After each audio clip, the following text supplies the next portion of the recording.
What if your dream vacation became your worst nightmare? Welcome to Mr. Nightveil. Tonight, 10 real cruise ship disasters, catastrophic fires, deadly outbreaks, rogue waves, and mysterious disappearances.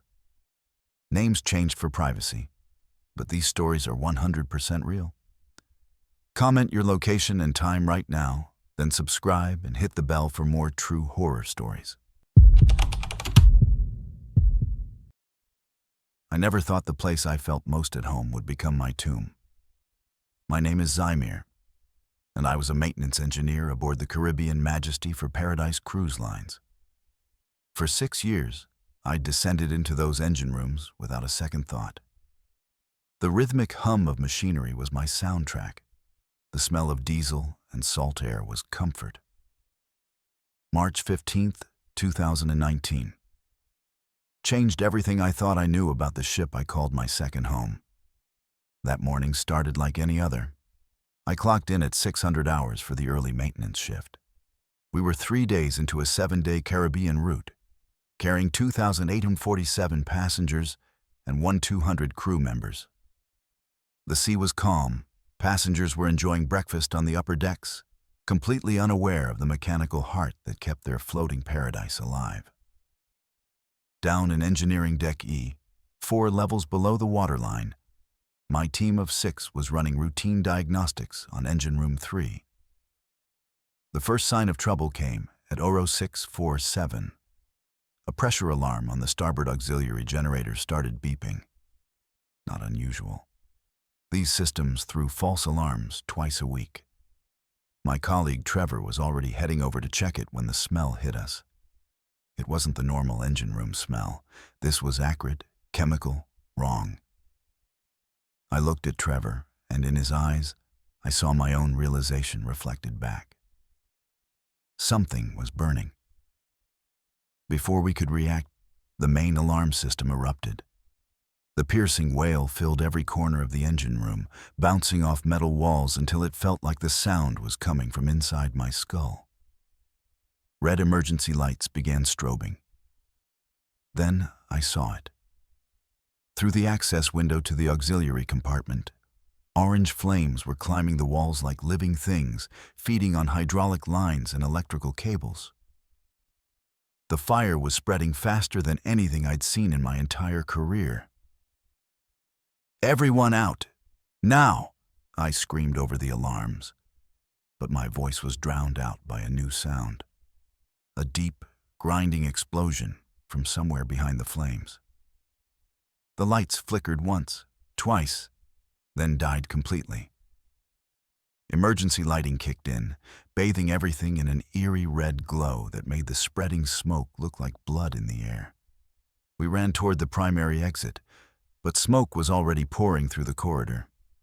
Think about the worst smoke you've ever experienced, then multiply it by 1,000. This wasn't campfire smoke. This was toxic chemical smoke from burning plastics, rubber, and hydraulic fluid. One breath felt like inhaling broken glass. My eyes burned so badly I could barely keep them open. We pulled our shirts over our faces, but it did almost nothing.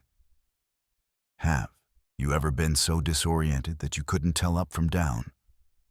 That's what happened when the emergency lights failed. We were plunged into absolute darkness, the kind of darkness that doesn't exist in normal life. The only light came from the flames behind us, growing brighter and hotter by the second. The temperature was rising so fast, I could feel my skin starting to burn through my uniform. "The secondary exit," someone shouted. I think it was Carlos. But in the chaos and darkness, voices became unrecoverable. We changed direction, feeling our way along the metal walls. The surface was already hot to the touch. I could hear the fire roaring behind us now, a sound like a freight train mixed with the screams of twisting metal. The ship's structure was groaning under the stress, sounds I'd never heard before and never wanted to hear again. We made it maybe 30 feet before we hit the smoke wall. It was a solid barrier of gray-black poison that made the earlier smoke seem like morning mist. Trevor went first, and I heard him immediately start choking, gasping. Then he collapsed, just dropped like someone had cut his strings. I grabbed his arm and tried to drag him, but I couldn't see, couldn't breathe, and the floor was becoming slippery with condensation from the heat. That's when I realized we were trapped. The fire was behind us, impassable smoke ahead and to the sides. We were in a pocket of breathable air that was shrinking by the second. The temperature had to be over 150 degrees. I could feel my lungs struggling with each breath, like trying to breathe in a sauna, but 1,000 times worse. My skin felt like it was cooking. "Down," someone yelled. "Get down where the air is better." We dropped to the floor, where a thin layer of slightly cooler, slightly less toxic air remained. But even that was disappearing fast. I could hear my teammates coughing, struggling. Trevor wasn't moving. I shook him, screamed his name, but got no response. The worst part wasn't the heat or the smoke. It was the sounds. Above us, we could hear passengers and crew running, shouting, going about their evacuation procedures. We could hear the ship's emergency announcement system giving instructions in that calm, pre-recorded voice. But down here, 4 levels below anyone who could help us, we were completely cut off. Our radios were dead. The intercom system was dead. We were trapped in a metal coffin, filling with poison and flame. I don't know if you believe in prayer, but I prayed then. Not the casual prayers I'd said before meals my whole life. Real prayers. Desperate prayers. The kind you make when you think you're about to die and you want someone, anyone, to know you existed, that you mattered. I thought about my wife, about how she'd begged me not to take this contract. I thought about my daughter's 5th birthday party I'd missed because I was at sea. I thought about all the moments I'd never have. Time became meaningless. It could have been minutes or hours. The heat kept rising. My vision was going dark at the edges.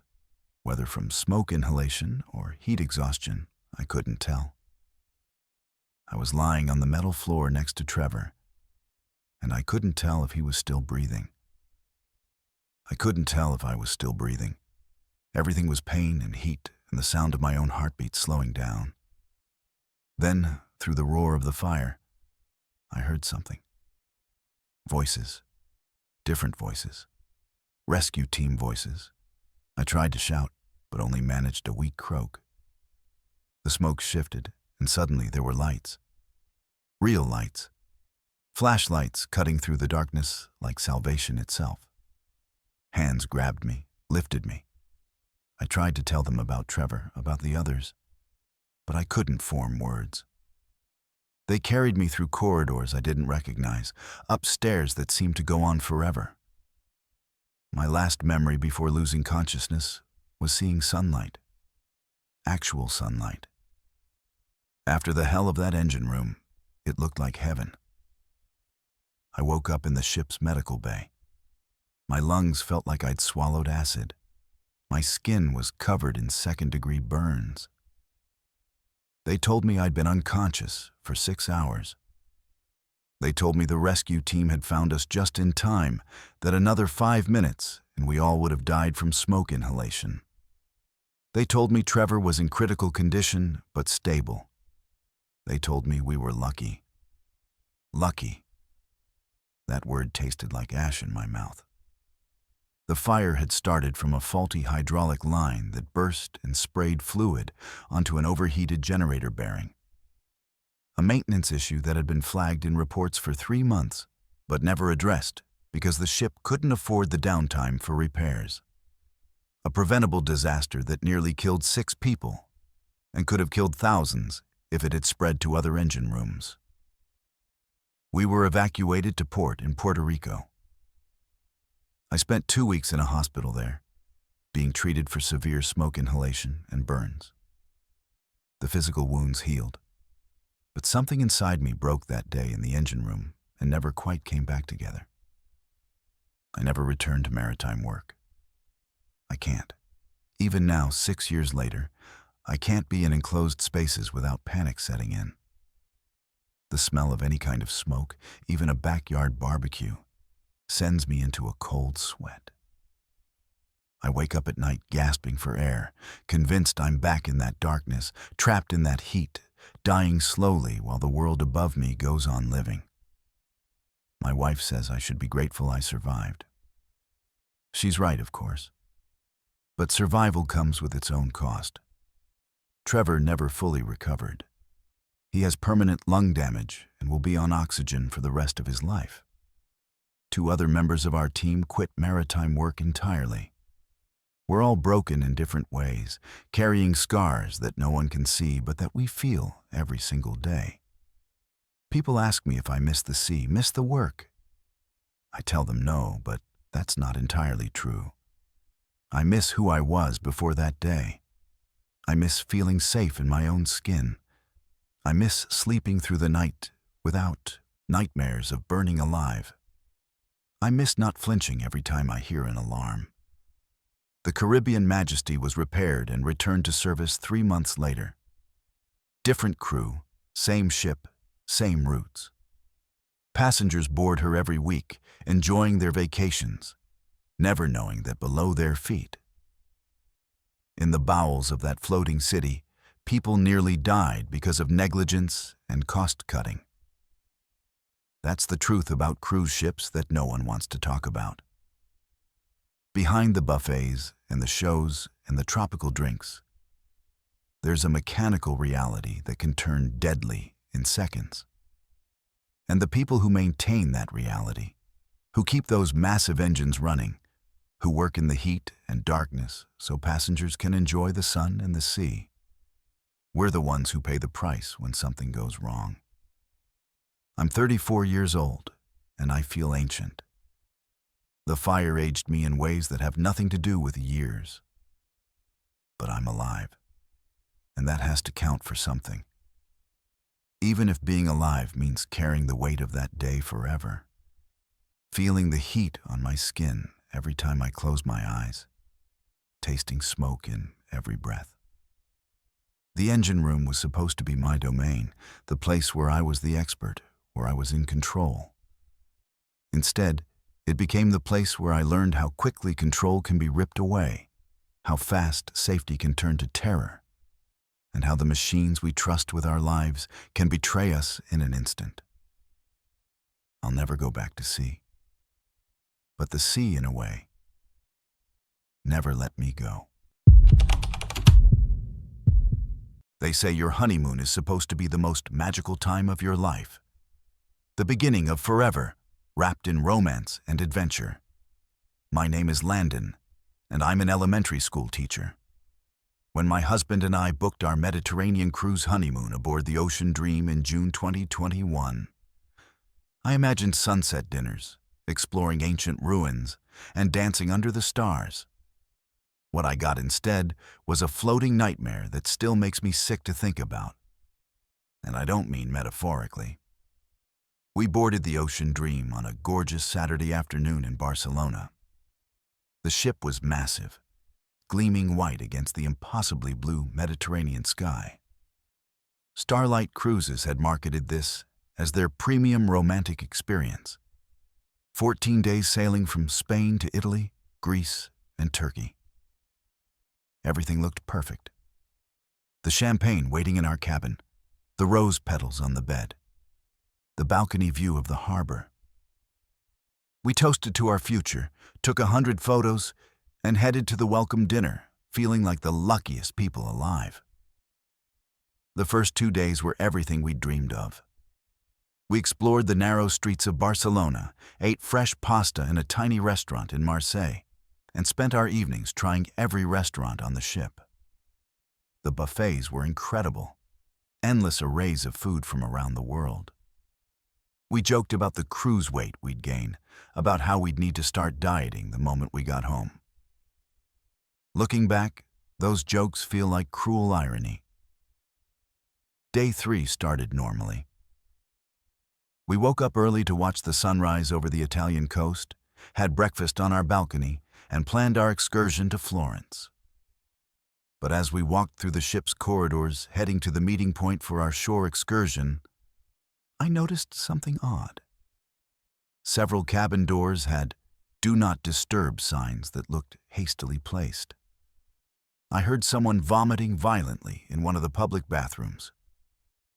At the time, I just thought maybe someone had too much to drink the night before. Florence was beautiful, but by afternoon, I started feeling off. Just a slight queasiness, nothing dramatic. I blamed it on the motion of the bus tour, on eating too much gelato. My husband felt fine, so we continued with our plans.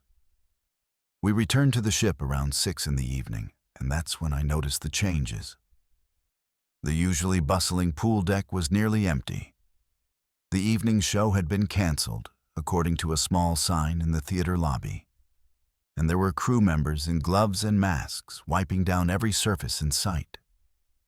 Do you know that feeling when you realize something is very wrong, but nobody's telling you what it is?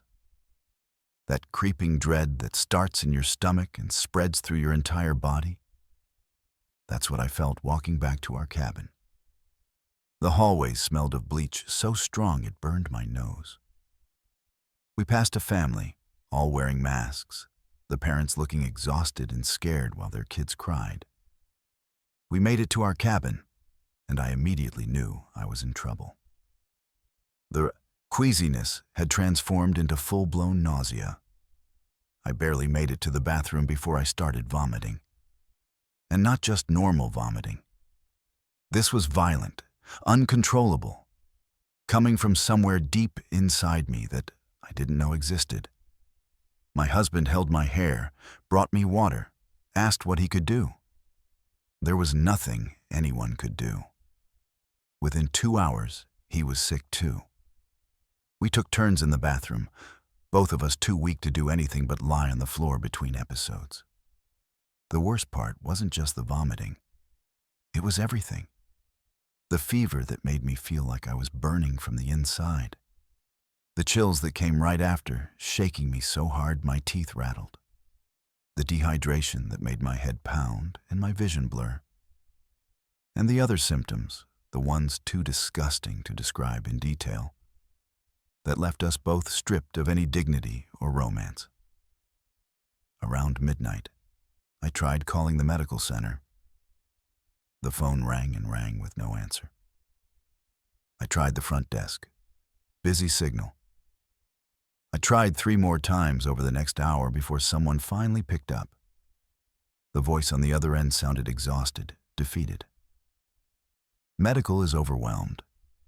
Unless you're experiencing a life-threatening emergency, please remain in your cabin. Hydrate if possible. We'll deliver supplies as soon as we can. Life-threatening emergency.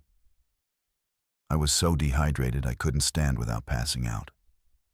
But apparently, that wasn't life-threatening enough. We were trapped in our cabin, both of us violently ill, with no help coming and no idea what was happening to us. The next morning, a piece of paper was slid under our door. An official notice from Starlight Cruises informing passengers of a mild gastrointestinal issue affecting some guests and requesting that anyone experiencing symptoms remain in their cabins. Mild. Some guests. The lies were almost as sickening as the virus itself. By day 4 of our honeymoon, day 2 of our illness, we hadn't eaten in over 30 hours. Every time we tried to drink water, it came back up within minutes. My lips were cracked and bleeding. My husband's eyes were sunken, surrounded by dark circles that made him look 20 years older. Our honeymoon suite, which had seemed so luxurious, had become a prison cell that reeked of sickness and disinfectant. The ship stopped delivering room service to infected cabins.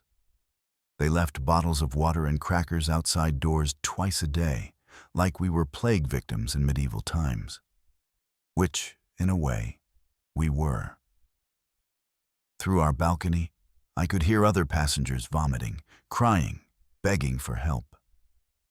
The sounds echoed across the ship like a symphony of suffering. Have you ever been told everything is fine while watching the world collapse around you? The crew members who did come by our cabin stayed far away, masked and gloved like we were radioactive. They'd ask if we were managing okay through the barely open door, not waiting for an answer before moving on. The captain made daily announcements, downplaying the situation, insisting that only a small percentage of passengers were affected and that the ship was completely sanitized. But the hallways told a different story. The few times I forced myself out of the cabin to try to get help, I saw it. Vomit in corners that hadn't been cleaned up. Crew members looking exhausted and sick themselves.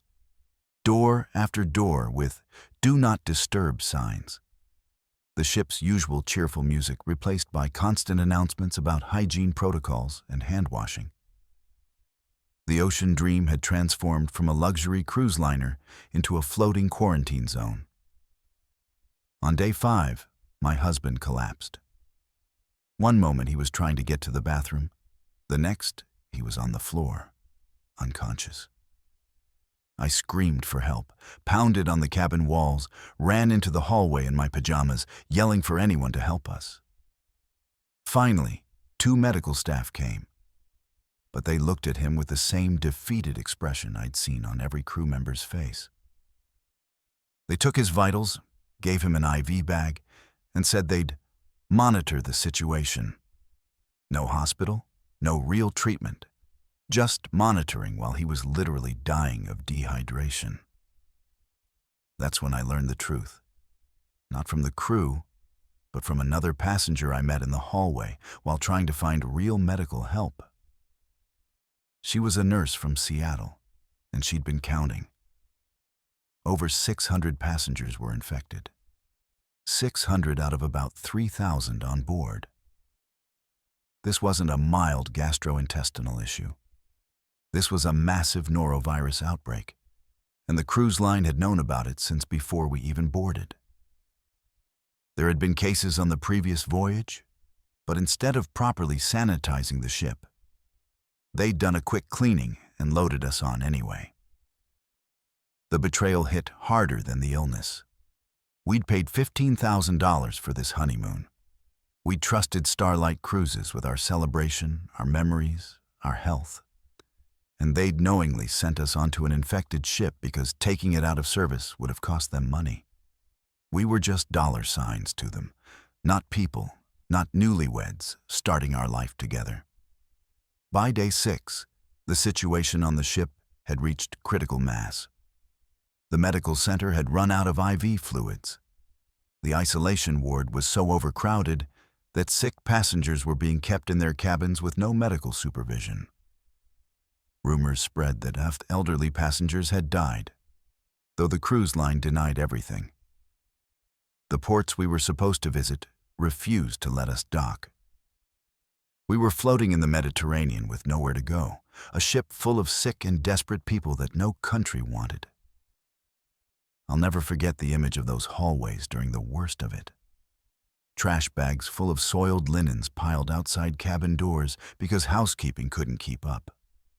The smell of vomit and bleach mixing into something that still haunts my nightmares. The sounds of people crying, begging, praying in a dozen different languages. The crew members who stopped making eye contact because they couldn't handle seeing the desperation anymore. Finally, on day 7, Greece agreed to let us emergency dock in Athens on the condition that all sick passengers would be immediately hospitalized and the ship would be quarantined. The evacuation was chaos. Ambulances lined the port, taking the most critical cases first. My husband and I waited for hours, weak and disoriented, watching other passengers being carried off on stretchers. When our turn finally came, I remember looking back at the Ocean Dream and feeling nothing but hatred for that gleaming white ship that had promised us paradise and delivered hell. We spent 4 days in an Athens hospital, hooked up to IVs, being monitored for complications. The Greek doctors were kind, but clearly overwhelmed by the sudden influx of cruise ship victims. They told us we were lucky, that we'd be fine. But they also told us that several passengers hadn't been so lucky. Elderly people, people with compromised immune systems, people who'd begged for help and been told to just stay in their cabins and hydrate. Our honeymoon ended in a foreign hospital, unable to eat solid food, traumatized and exhausted, our savings depleted from unexpected medical bills and emergency flights home. We never saw the Greek islands we'd planned to visit. We never had the romantic dinners, or the sunset photos, or the memories we'd dreamed of making. The cruise line offered us a refund and a credit for a future cruise. A credit. Like we'd ever step foot on one of their ships again. Like money could somehow replace the experience of spending what should have been the best week of our lives violently ill and abandoned on a plague ship. When we finally made it home, physically recovered but emotionally destroyed, we had to face all the people who'd asked about our honeymoon. Our families wanted to see photos. Our friends wanted stories. What were we supposed to say? That we spent our wedding trip vomiting in a tiny bathroom while a cruise line lied about how many people were dying? That our romantic Mediterranean adventure turned into a quarantine nightmare? We told people it was fine and changed the subject. We avoided the wedding album section that was supposed to include honeymoon pictures. We threw away the just married luggage tags that felt like a sick joke. The other newlywed couples we knew posted their dreamy honeymoon photos on social media while we deleted ours and tried to forget. My husband and I joined a class action lawsuit against Starlight Cruises along with 300 other passengers from that voyage. The legal battle dragged on for 2 years. In the end, we received a settlement that barely covered our medical expenses and lost wages. The cruise line issued a statement about improved sanitation protocols, but admitted no wrongdoing. The Ocean Dream continues to sail, probably carrying passengers right now who have no idea what happened on that ship. Sometimes I see cruise commercials on TV, all sunshine and smiling couples clinking glasses. I want to scream at them, to warn them, to tell them what can happen when things go wrong. But instead, I change the channel and try to ignore the nausea rising in my throat. Not from a virus this time, just from the memory of one. We eventually took a second honeymoon, a year later, to a mountain cabin with no crowds and no buffets. It was quiet and simple and nothing like what we'd originally planned. My husband proposed we renew our vows there, to create new memories that could replace the poisoned ones. We did, and it helped. But it didn't erase what happened. Nothing ever will. 4 years later, people still ask if we'd ever take a cruise. The question itself is insulting. Would you willingly board a floating Petri dish after experiencing what we did? Would you trust an industry that valued profit over hundreds of sick passengers? The answer is no. Always no. Forever no. Our story isn't unique. Thousands of people get sick on cruise ships every year. Norovirus outbreaks are common, documented, and largely preventable with proper protocols. But prevention costs money, and sick passengers who don't sue don't cost enough to change the system. So it keeps happening, over and over, to newlyweds and families and retirees who just wanted a vacation. I keep the hospital discharge papers from Athens in a drawer. Sometimes I take them out and reread them, reminding myself that it really happened, that it wasn't just a fever dream. My husband asks why I keep them. I tell him it's because someone needs to remember. Someone needs to hold on to the evidence that behind the glossy brochures and romantic promises, cruise ships can become floating nightmares where help doesn't come, and nobody tells you the truth until it's too late. That's what they stole from us. not just a honeymoon, but the ability to trust. To believe that when companies promise to take care of you, they actually will. To think that in an emergency, help will arrive. Those beliefs died on the ocean dream, along with our romantic memories and whatever innocence we had left about how the world works. The betrayal never stops stinging. Every anniversary reminds us of what should have been. Every time we see a cruise ship in a harbor, the anger comes flooding back. We survived the norovirus, but we'll never survive what it revealed about an industry that sees passengers as revenue streams rather than human beings deserving of basic care and honesty. So when people ask about our honeymoon cruise, here's what I want to say, but never do. It taught us that love can survive anything, even a plague ship, that we're stronger together than apart. That sometimes the worst experiences show you who you really married. My husband held my hair while I was violently sick, slept on a bathroom floor to be near me, and never once complained about our ruined honeymoon. That matters more than any sunset dinner ever could. But I still wish we'd gone to the mountains instead.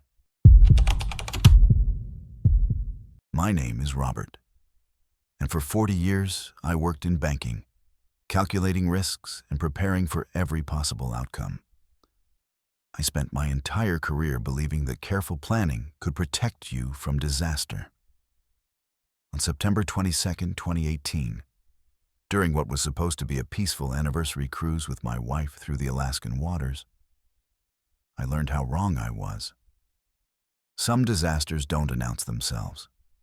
They don't give you time to prepare or react. They simply arrive, and in seconds, everything changes. My wife Margaret and I had been planning this trip for over a year. 40 years of marriage deserved something special, something memorable. The Nordic Explorer, operated by Fjord Line Cruises, promised an intimate luxury experience through Alaska's Inside Passage. Only 800 passengers, gourmet dining, and the kind of scenic beauty that takes your breath away. We'd saved for it, researched every port, packed our nicest clothes for the formal dinners. This was going to be perfect. The first 6 days were exactly that. We watched glaciers calve into impossibly blue waters, saw whales breaching alongside the ship, and spent our evenings dancing in the main lounge like we were young again. Margaret looked beautiful in her evening gowns, and I felt like the luckiest man alive. 67 years old, retired, healthy enough to enjoy it, and married to my best friend. What more could anyone ask for? That 7th evening started like all the others. We dressed for dinner, Margaret in a deep blue dress that matched her eyes, me in the suit I'd bought specifically for this trip. The formal dining room was elegant, all white linens and crystal glasses, with floor-to-ceiling windows showing the darkening Alaskan waters. We were seated at our usual table near those windows, along with 2 other couples we'd befriended during the voyage. The weather had been calm all day. Not perfectly sunny, but typical for Alaska in late September. Some clouds, a bit of wind. Nothing concerning. The captain hadn't made any weather announcements. The ship moved smoothly through the water as servers brought out the first course.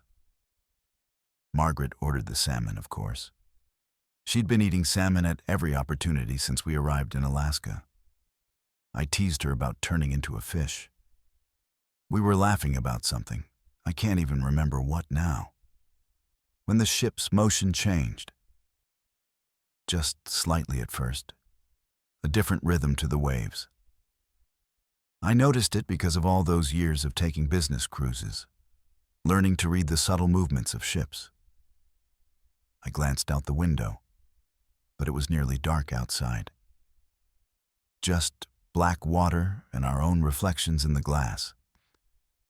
Then someone at a nearby table pointed toward the windows, their face going pale.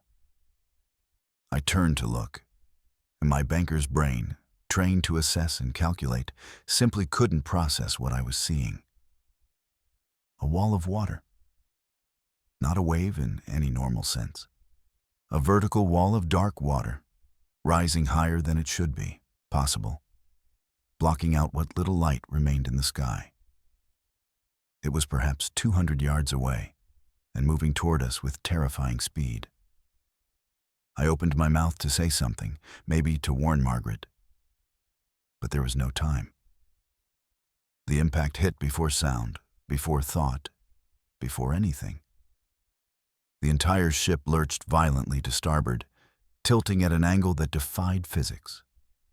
I was thrown from my chair, along with everyone else, crashing into tables and other passengers as everything that wasn't bolted down became a projectile. Crystal glasses, plates of food, bottles of wine, silverware, all of it flying through the air like shrapnel. The sound came next. A roar so loud it felt like the world was ending. Metal screaming, wood splintering, glass shattering, and underneath it all, the human sounds. Screaming, crying, the terrible wet thuds of bodies hitting walls and furniture. The lights flickered and died, plunging us into darkness broken only by emergency lighting that cast everything in a hellish red glow. The ship kept tilting. 30 degrees, 40, 45. Tables slid across the floor. People clawed at anything they could grab, trying to stop their slide toward the starboard wall. I reached for Margaret in the chaos, but couldn't find her. Couldn't see her in the darkness and confusion. Just bodies and debris and that horrible angle that kept increasing. Then the windows exploded. The wall of glass that had given us such beautiful views shattered inward under the pressure of thousands of tons of seawater. The ocean poured in like a tsunami, sweeping through the dining room with such force that it lifted people off their feet and carried them like they weighed nothing at all. I grabbed onto a table leg, wrapping both arms around it, holding on with every bit of strength I had left. How quickly does everything you love disappear? The freezing water hit me, drove the air from my lungs, and suddenly I was underwater in a dining room, watching shapes that used to be people tumble past in the current. My hands were going numb on the table leg. My lungs burned. My 70-year-old body wasn't built for this, wasn't meant to survive this. Then the ship rolled back. Not all the way upright, but enough that my head broke the surface and I could gasp in air mixed with spray and foam. The dining room was destroyed, barely recognizable. Water sloshed waist-deep across the tilted floor. Furniture was smashed. Bodies floated face down. And the hole where the windows had been opened onto dark, churning ocean that was only feet away. Margaret! I screamed her name until my throat was raw, scanning the chaos for any sign of her blue dress. People were calling out for loved ones all around me, voices breaking with panic and desperation. The emergency lights reflected off the water, making everything look like a scene from hell. I found her clinging to an overturned table about 20 feet away, bleeding from a cut on her forehead, her dress torn but alive. The relief nearly made me let go of my own anchor. I called to her, and our eyes met across the flooded dining room. She was crying. So was I. The ship's alarm system finally activated, adding its wail to the chaos. The announcement system crackled to life with instructions to proceed to muster stations. But the voice was distorted, panicked, not the calm professional tone from the safety drill. This was real, and everyone knew it. This was the drill we'd all joked about, except people were dying. I waded through the water toward Margaret, fighting the ship's tilt and the current still flowing in through the destroyed windows. Other passengers were trying to move, to find exits, to reach loved ones. An elderly woman floated past me, clearly dead, her formal dinner outfit soaked and torn. A waiter, probably not even 25 years old, sat against a wall with a piece of glass embedded in his leg, staring at it in shock. Margaret and I reached each other and held on like we'd never let go. We'd been married 40 years, raised 3 children, survived job losses and family deaths, and all the normal tragedies of a long life together. Nothing had prepared us for this. Nothing could have. Getting out of the dining room took 15 minutes that felt like hours. The ship was listing badly to starboard, making every step a struggle. Water kept pouring in through the broken windows. We had to climb over debris and bodies and avoid the sharp edges of broken everything. Other passengers helped each other. Strangers pulling strangers to safety, united by the simple animal need to survive. The corridors outside the dining room were pandemonium. Passengers in various states of dress and injury trying to reach muster stations. Crew members attempting to maintain order while clearly terrified themselves.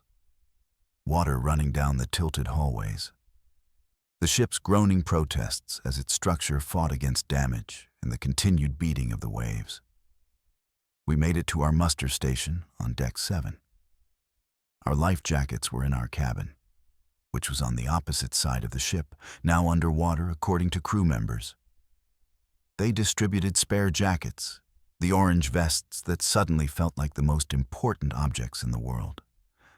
My hands shook so badly Margaret had to help me with the straps. That's when we learned the full scope of what had happened. A rogue wave, the crew called it. 70 feet tall according to instruments that survived. These waves form rarely, unpredictably, from the intersection of different wave patterns. They're every sailor's nightmare. No warning, no way to avoid them if they're close enough. This one had hit us perfectly, or imperfectly depending on how you looked at it. Maximum damage. The upper decks were destroyed. Railings torn away, windows smashed, structures collapsed. Multiple passengers had been swept overboard from the outer decks. The dining room wasn't the only flooded area. The ship had taken on massive amounts of water and was listing at nearly 30 degrees, in danger of capsizing if the water wasn't controlled. Standing in that muster station, wearing a life jacket and waiting to see if we'd need to abandon ship, I kept thinking about all my careful planning. I'd bought travel insurance. I'd read reviews of the cruise line. I'd checked weather forecasts before we left. I'd done everything a responsible, cautious banker would do. And none of it mattered. The wave didn't care about my insurance policy or my research or my careful nature. What saves you when the impossible happens? The Coast Guard arrived within 40 minutes, which felt like days. They'd received our distress signal and scrambled helicopters and ships. We watched from the tilted deck as they worked to stabilize the Nordic Explorer, pumping water out while rescuers searched for survivors and recovered the dead. They evacuated us by helicopter, something I'd never imagined doing at 67 years old. Margaret and I held hands in the helicopter, still in our ruined formal wear, shivering despite the blankets they'd wrapped around us. Below, the Nordic Explorer looked like a toy someone had tipped over, illuminated by spotlights and surrounded by rescue vessels. We spent 3 days in an Alaskan hospital being treated for hypothermia, shock, and various injuries. Margaret had a concussion from being thrown during the impact. I had bruised ribs and cuts from debris. But we were alive, which was more than could be said for 23 other passengers who'd been swept overboard or killed in the initial impact. 23 people. I kept thinking about them. The couple who'd sat across from us at dinner, gone. The young waiter with glass in his leg who might have bled out before help arrived. The elderly woman I'd seen floating. They'd all been celebrating something, escaping something, living their lives. And then they weren't. We flew home a week later. Our children met us at the airport, crying and holding us like they'd never let go. The news had covered the disaster. Rogue wave devastates luxury cruise, the headlines read. They interviewed survivors who told stories similar to ours. They analyzed the wave, explaining the science behind these rare events. They questioned whether the cruise line could have done anything differently. But none of that brought back the dead or erased what we'd seen. Margaret and I tried to return to our normal retired life. But normal didn't exist anymore. She couldn't look at water without flinching. I couldn't sleep without dreaming of that vertical wall rising out of the darkness. We'd planned to spend retirement traveling, maybe buying a beach house. Instead, we sold the beach property we'd been considering and moved further inland. Our friends didn't understand. They'd ask when we were going to try another cruise, as if we could simply forget and move on. They meant well, but they hadn't seen what we'd seen. Hadn't watched people die, hadn't felt a ship trying to kill them. We stopped talking about it eventually, because the telling hurt too much and the listening never really conveyed the truth of it. Margaret and I are closer now in some ways. Trauma bonds you or breaks you, and we chose to bond. We hold hands more, say, "I love you" more often, don't take our time together for granted. Every day feels borrowed, gifted, precious in a way it didn't before. That's the strange silver lining of surviving something terrible. You learn what actually matters. But we also lost something that night. The easy joy we'd had. The ability to relax and trust that everything would be fine. Margaret won't go near pools or lakes. I can't watch ocean documentaries. We canceled our beach vacation plans permanently. The water that had seemed so beautiful during those first 6 days of the cruise became our enemy in a single moment. And we can't forget that transformation. The lawsuits dragged on for years. The cruise line paid settlements. New regulations were discussed. The Nordic Explorer was repaired and continues to sail Alaska routes. Life moved on for everyone, except those of us who were there, who felt the ship tilt, who watched people disappear into the dark water. Sometimes I take out the photos from those first perfect days of the cruise. Margaret and I smiling in front of glaciers, dancing in the lounge, standing on deck in the sunshine. We looked so happy, so unaware of what was coming. Those people in the photos feel like strangers now. We're different people than we were before the wave hit. Maybe not worse, but definitely changed. 41 years married now. We celebrated our anniversary last year quietly at home with our children and grandchildren around us. No cruise, no elaborate trip. Just family and safety and the profound gratitude of being alive. Margaret wore a blue dress, not the same one from that night, but close enough to remind us both. We held each other and cried a little, not from sadness exactly, but from the weight of everything we'd survived together. The rogue wave lasted maybe 30 seconds from the moment I saw it until the ship began to right itself. 30 seconds that killed 23 people and changed hundreds of lives forever. That's how fast the world can end and begin again. That's how quickly careful planning becomes meaningless and survival becomes everything. We live with those 30 seconds every day, in every decision we make, in every moment we choose safety over adventure. People call us lucky. Lucky to have survived, lucky to have each other, lucky to be here telling the story. Maybe they're right. But luck feels like the wrong word for living through something that killed others. Survivor's guilt, the therapist called it. Why us and not them? Why did we get to come home? There's no answer to that question. Just the reality of being here. Changed and scarred, but breathing. Just the knowledge that 40 years of careful banking taught me. Nothing about surviving chaos. Just Margaret's hand in mine. Both of us older and more fragile than we were. Both of us impossibly, inexplicably alive. My name is Ashley. 3 years ago, my best friend vanished from a cruise ship in the middle of the ocean, and nobody can tell me why. Not the cruise line, not the FBI, not the private investigators my family hired. She was there, and then she wasn't, like she'd been erased from existence. Every day since, I've lived with the question that has no answer, the mystery that will never be solved, and the guilt that maybe, just maybe, I could have prevented it.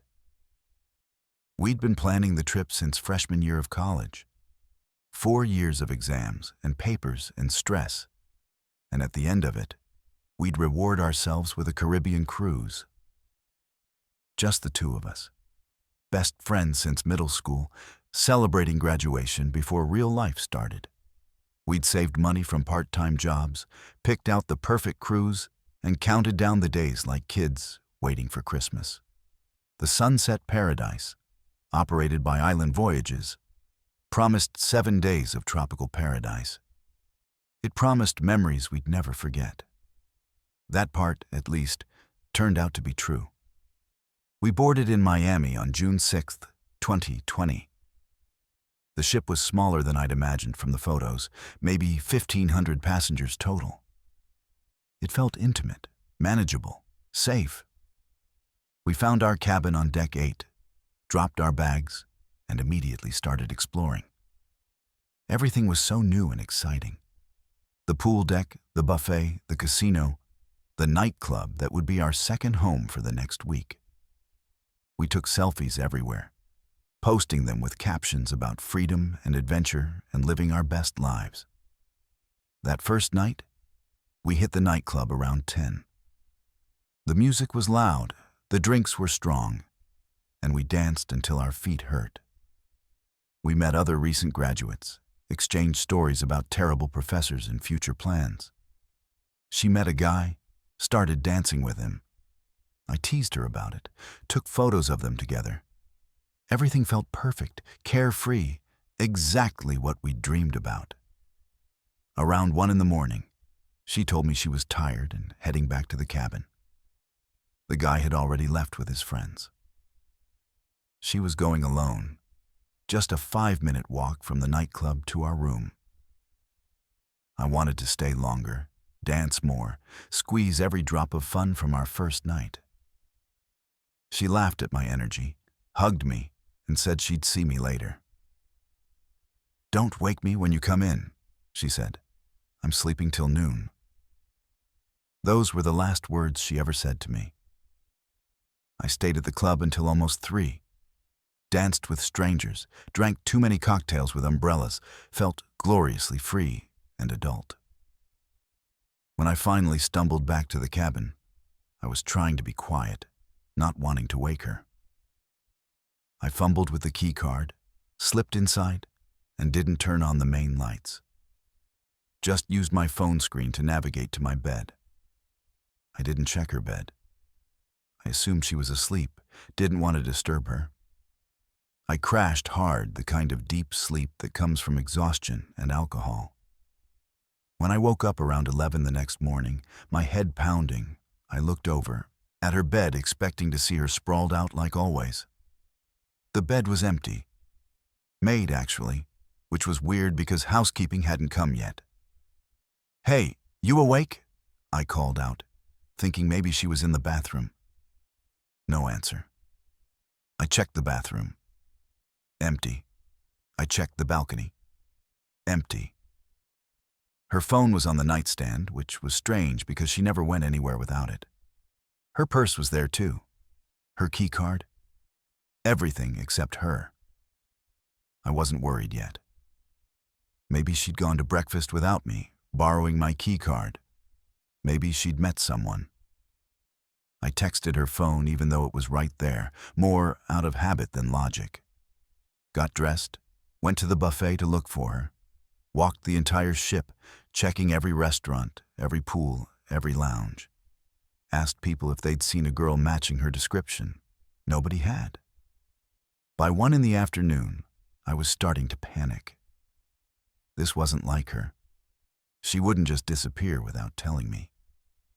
I went to guest services, trying to keep my voice steady as I explained that I couldn't find my friend. The woman behind the desk gave me that patient smile people use when they think you're overreacting. I'm sure she's somewhere on board. Ships are big. It's easy to lose track of each other.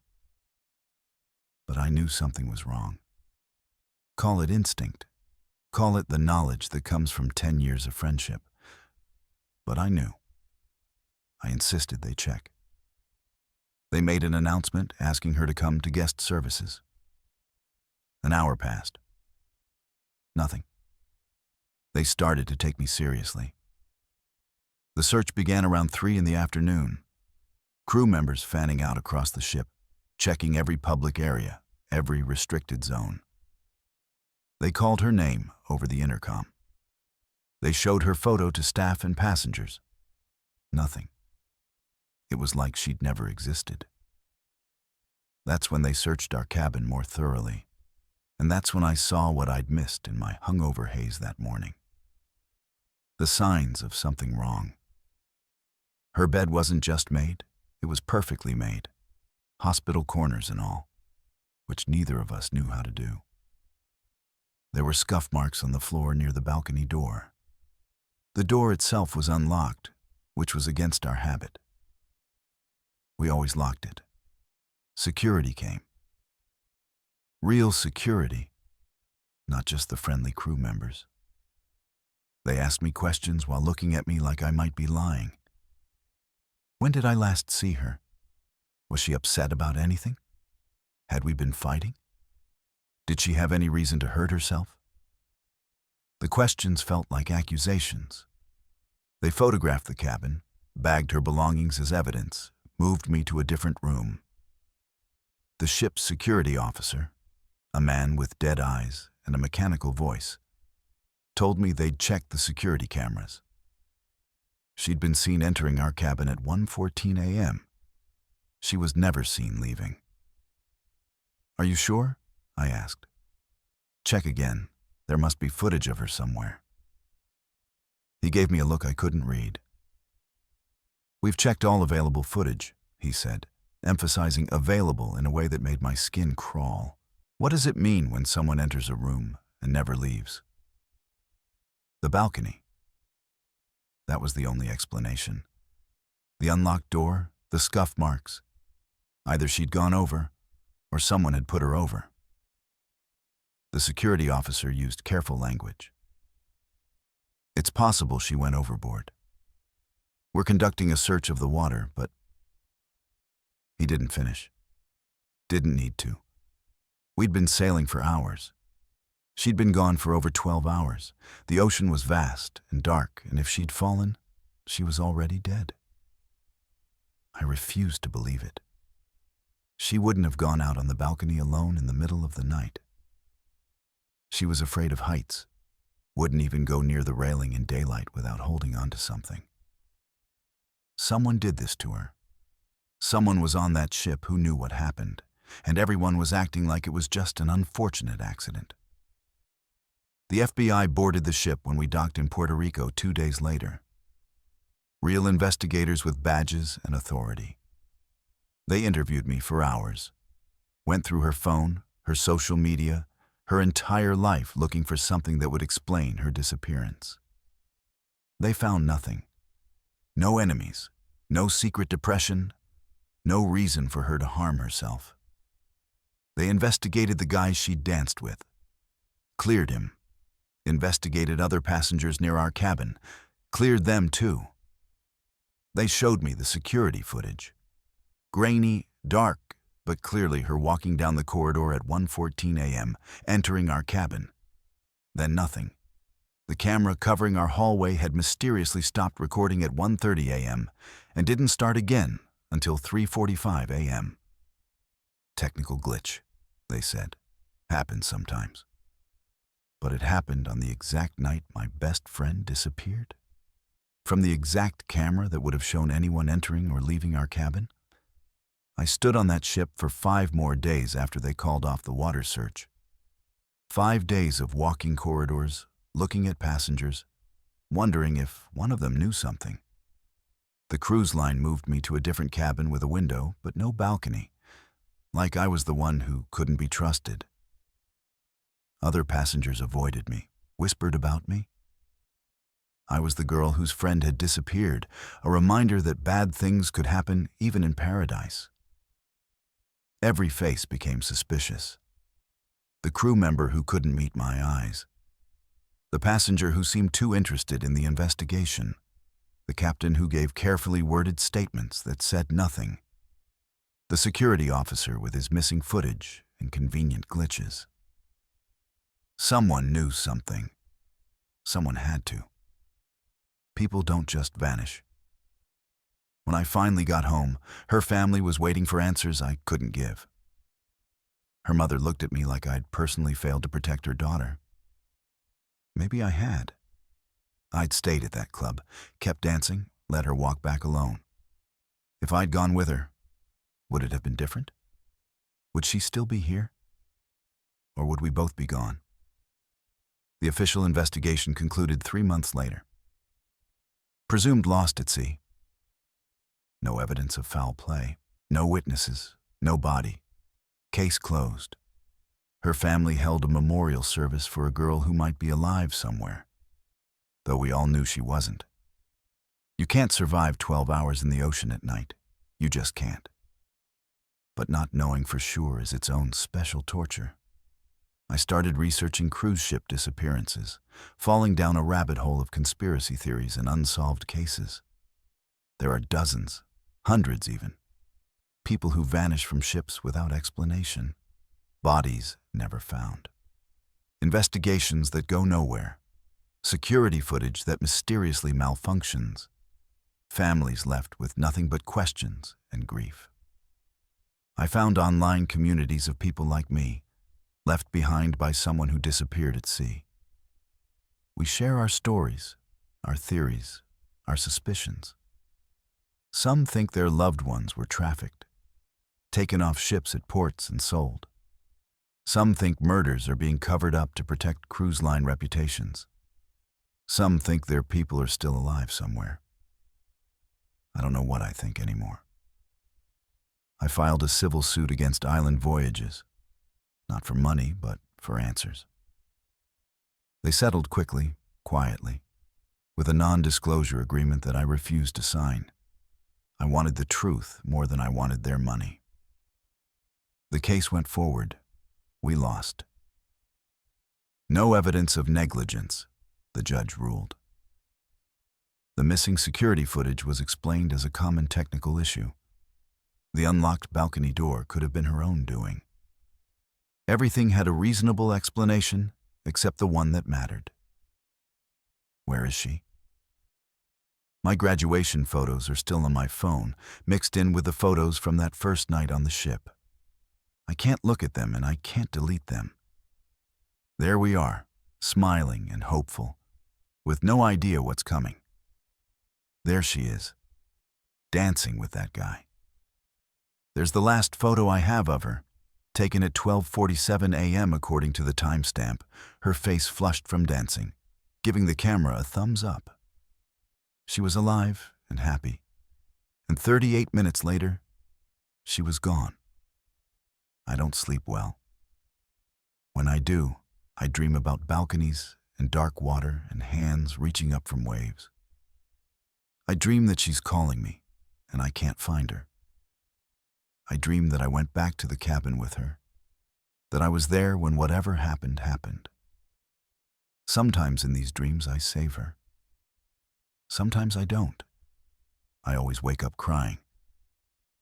I never finished unpacking my suitcase from that trip. It's still in my closet, full of unworn swimsuits and sundresses bought for a vacation that became a nightmare. Sometimes I open it and smell the clothes, trying to catch some scent of the ship, some connection to that night. It just smells like laundry detergent and old regrets. People tell me to move on, to accept what happened and live my life. Her family doesn't speak to me anymore. Our mutual friends stopped asking how I was doing. Everyone wants to forget, to pretend it didn't happen, to avoid the uncomfortable truth that sometimes people just disappear and we never know why. But I can't forget. She was my best friend for 10 years, and she vanished, and I was sleeping 30 feet away when it happened. I've become obsessed with finding answers that probably don't exist. I've contacted journalists, podcasters, anyone who might help keep her case alive. Most aren't interested. Missing person cases are hard to prove, they say. Especially at sea. Especially without a body. She's become a statistic, a footnote, one of the dozens of people who disappear from cruise ships every year and fade from public memory. The Sunset Paradise still sails. Same routes, same ports, same promises of paradise. I've checked. They repaired whatever technical issue caused the security camera to malfunction. They probably changed the sheets in our cabin and rented it to someone else within a week. Life goes on for everyone, except those of us who know that ships can become crime scenes and oceans can swallow people whole without leaving a trace. I carry my phone everywhere now, always charged, always on. If something happens to me, there will be a record. I don't go places alone after dark. I don't trust easily. Every day I check missing persons databases, hoping for something, anything. Even bad news would be better than this endless not knowing. She's been gone 3 years and 43 days. I know because I count. Every morning I wake up and she's still missing. Every night I go to sleep and she's still missing. This is my life now. This is what I got instead of graduation memories and tropical vacations and a best friend who should have been my maid of honor someday. Someone knows what happened that night on the Sunset Paradise. Someone saw something, did something, knows something. They're out there right now, living their life while my best friend is gone, and her family is destroyed, and I'm left holding fragments of a truth that nobody wants me to find. The cruise line wants me to shut up. The authorities want me to move on. Everyone wants me to accept this and let it go. But I can't. I won't. Not until I know what happened. Not until someone tells me the truth. Not until I can look her mother in the eye and give her the answer she deserves. My best friend didn't just fall off a balcony. She was afraid of heights. She wouldn't have gone near that railing. Something else happened, and they know it. And they're covering it up, and I'm going to prove it if it takes the rest of my life. That's what her disappearance gave me. Not closure, not peace. Just an endless search for truth in an ocean of lies, and the knowledge that paradise can disappear in an instant, taking everything you love with it and leaving nothing but questions that echo forever in the dark. My name is Darren, and I'm a software developer who spent 20 years writing code to prevent catastrophic system failures. I specialized in redundancy, fail-safes, error detection. My job was making sure that when something went wrong, there were backup systems to catch it. On March 14, 2022, I learned that cruise ships don't have the same philosophy. When human error meets corporate cost-cutting, there are no backup systems. There's just chaos and cold water and the terrifying realization that the people responsible for your family's safety have failed you completely. We'd booked the Family Joy Cruise through Happy Seas Cruises as a spring break vacation. Me, my wife, and our 2 kids, ages 8 and 11. It was supposed to be a bonding experience, a week away from screens and work stress. 7 days sailing from New York to Bermuda and back. The ship was marketed specifically to families, with kids' clubs and family-friendly entertainment. Safe. reliable, perfect for children. The first 4 days were exactly what we'd hoped for. The kids loved the pool with the water slides. My wife finally relaxed for the first time in months. I even managed to disconnect from work emails and actually be present. We ate too much, played mini golf on the upper deck, and watched our kids make friends with other families. Normal vacation stuff. Happy memories we were supposed to look back on fondly. Night 4, we were sailing back toward New York through the North Atlantic. March weather meant cold water temperatures, rough seas, and the possibility of fog. We'd encountered some fog earlier in the day, but nothing concerning. The ship plowed through it without issue. By bedtime, around 10, the fog had gotten thicker. I could see it from our cabin window, pressing against the glass like something alive. I've always been a light sleeper, especially in unfamiliar places. Around 2 in the morning, I woke up for no particular reason. My wife and kids were sleeping soundly in our family cabin. I tried to go back to sleep, but couldn't shake this uneasy feeling. As a developer, I've learned to trust my instincts when something feels off, even if I can't articulate why. Something about the ship's motion felt wrong. The foghorn had been blowing intermittently, which was normal in dense fog, but the intervals seemed irregular, almost frantic. I got up, put on a jacket, and went out onto the deck. I told myself I was just getting some air, that I'd walk for 5 minutes and go back to bed. The deck was deserted, which made sense at 2 in the morning. The fog was incredible, the thickest I'd ever seen. Visibility couldn't have been more than 50 feet. The ship's lights reflected off the fog, creating this eerie glow that made everything feel dreamlike and ominous. I stood at the railing, watching the fog swirl, when I heard voices from above. Raised voices, not quite shouting, but urgent, stressed. They were coming from the direction of the bridge, though I couldn't see it through the fog. I couldn't make out words, just the tone. The tone of people who were worried, maybe arguing. That uneasy feeling in my gut intensified. Then I heard something else. A different foghorn. Deeper, louder than the one from our ship.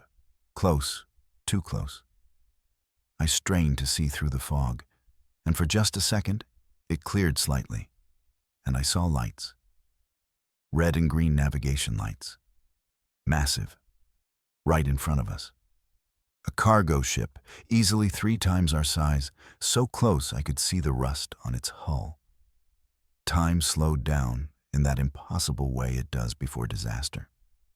My mind, trained to process system errors and calculate consequences, understood what was about to happen before it did. We were on a collision course. The other ship was maybe 300 feet away. At our combined speeds, we had seconds before impact. I opened my mouth to scream, to warn someone, to do something. But there was no time. The collision sirens finally activated, their piercing wail cutting through the fog. I heard the ship's engines suddenly rev in reverse, but physics doesn't work that fast. You can't stop thousands of tons of steel in seconds. The cargo ship's horn blasted, a sustained blast that meant danger, emergency, collision imminent. Then everything went quiet for just a heartbeat, like the world was holding its breath. The impact threw me to the deck, not like a bump or a jolt, like an explosion. The sound of tearing metal was so loud, it felt like it was inside my skull. The entire ship shuddered, twisted, groaned in ways that metal shouldn't be able to move. I watched the starboard side of our ship crumple where the cargo vessel's bow had punched through, tearing a hole that looked impossibly large, even through the fog. How fast can a parent move when their children are in danger? I was on my feet and running before I consciously decided to move. The ship was already listing to starboard. tilting toward the massive wound in its side. Passengers were emerging from cabins in various states of dress and panic, many of them with children. The collision alarms were deafening now, joined by the abandoned ship signal that I recognized from the safety drill we'd joked through on the first day. I covered the distance to our cabin faster than I'd run in 20 years. My wife was already awake, holding our youngest, who was crying.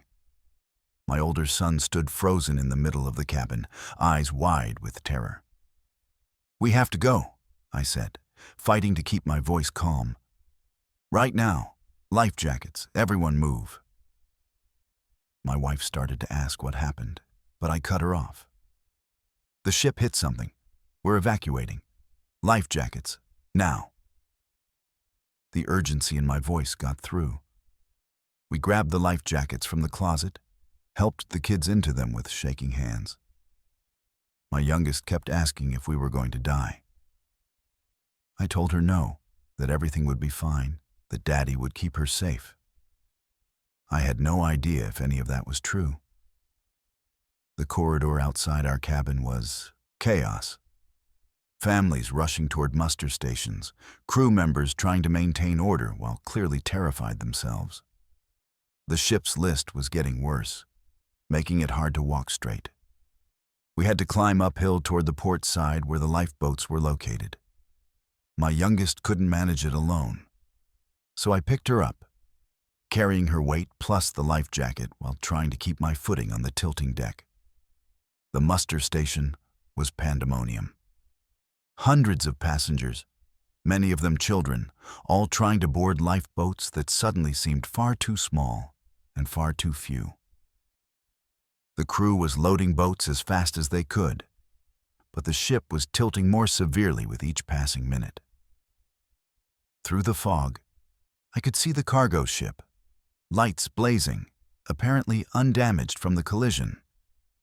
They'd struck us and we were sinking while they just sat there. Can you imagine watching your children's faces as they realize the adults can't protect them? My daughter was crying. My son had gone pale and silent. My wife was holding them both, trying to be brave, but I could see the terror in her eyes. We were going to have to get into a lifeboat and lower ourselves down to the freezing Atlantic Ocean. And there was no guarantee the boats would even work properly, or that we'd all fit, or that we wouldn't capsize in the rough seas. The crew prioritized families with young children, thank God. We were pushed toward one of the lifeboats, an enclosed capsule that was supposed to hold 70 people. It already looked full, but they kept cramming people in. I lifted my kids over the gap between the tilting deck and the boat, watching them disappear into the crowd inside. My wife climbed over, then me, last, barely squeezing through the door before they sealed it and started the launch mechanism. The descent was nightmare fuel. The ship was listing so badly that the lifeboat scraped against the hull as we lowered, metal screeching on metal. Inside the capsule, people were crying, praying, holding each other. The motion was sickening, swinging and dropping in jerks as the mechanical system fought against the ship's angle. I held my kids close, trying to shield them from seeing the terror on other passengers' faces. We hit the water hard, the impact jarring everyone inside. The Atlantic in March is cold enough to kill in minutes. If this boat capsized, if we ended up in that water, we'd die. All of us. The engine started, and we pulled away from the sinking ship, joining other lifeboats fleeing into the fog. Through the small windows, I watched the family joy list further and further to starboard. Her port side rising out of the water, lights still blazing, people still visible on deck, waiting for boats.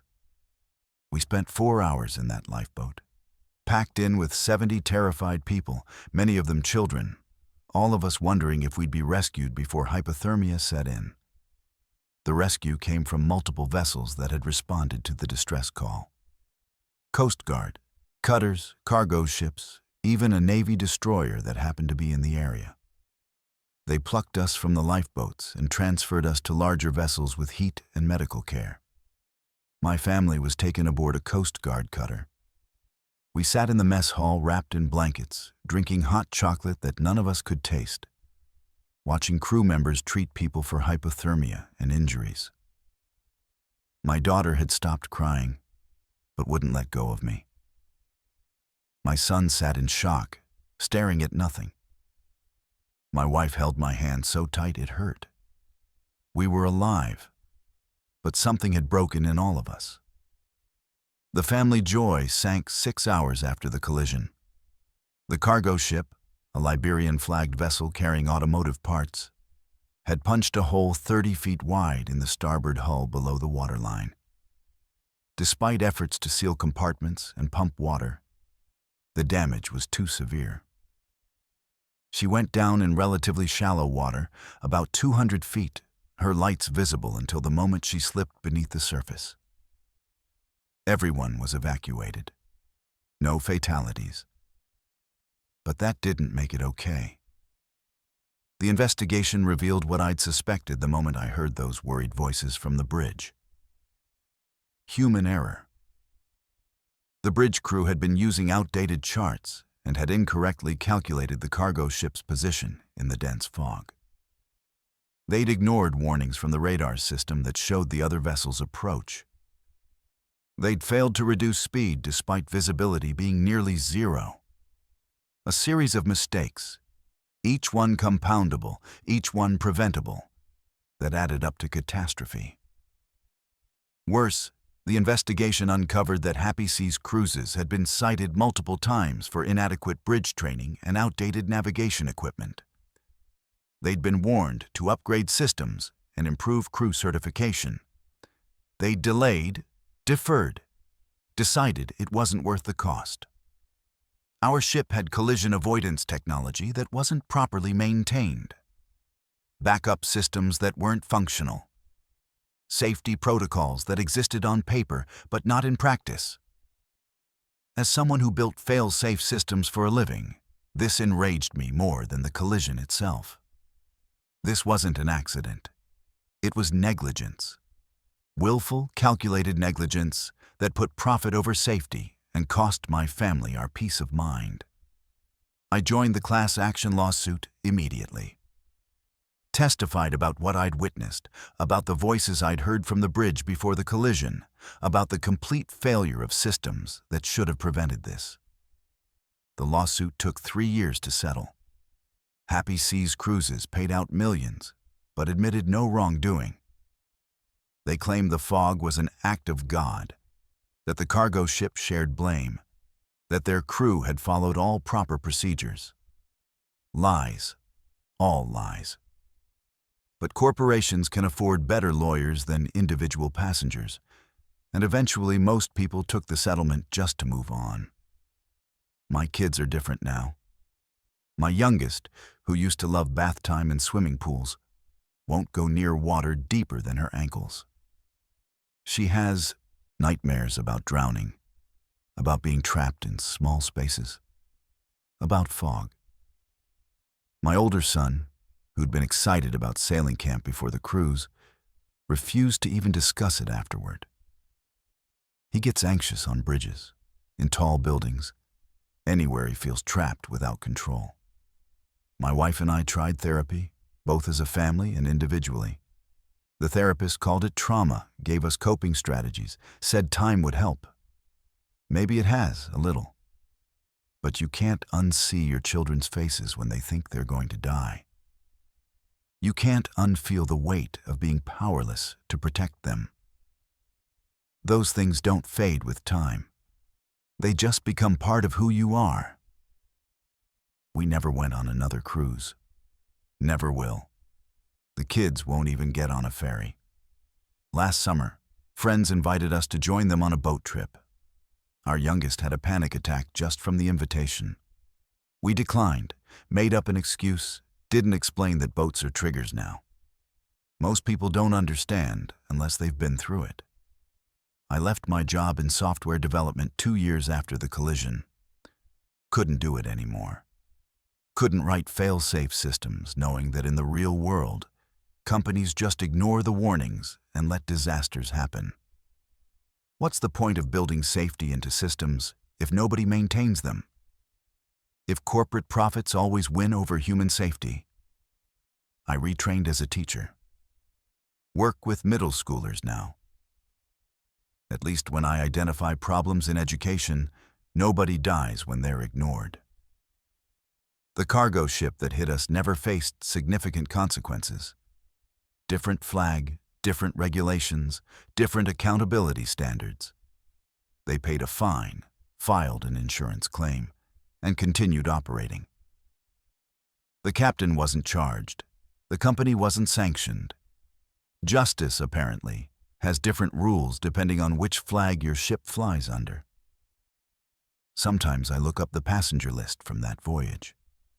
742 passengers, 400 crew members, all evacuated, all survived. Media called it a miracle. I call it luck. Luck that the collision happened close enough to shore for fast rescue. Luck that the weather, despite the fog, wasn't worse. Luck that the ship stayed afloat long enough for everyone to evacuate. Take away any of those factors, and dozens would have died. Families would have been destroyed. Children would have drowned in the North Atlantic because a cruise line decided maintaining navigation equipment was too expensive. That's what keeps me angry after all these years. Not the collision itself, but the knowledge that it was preventable.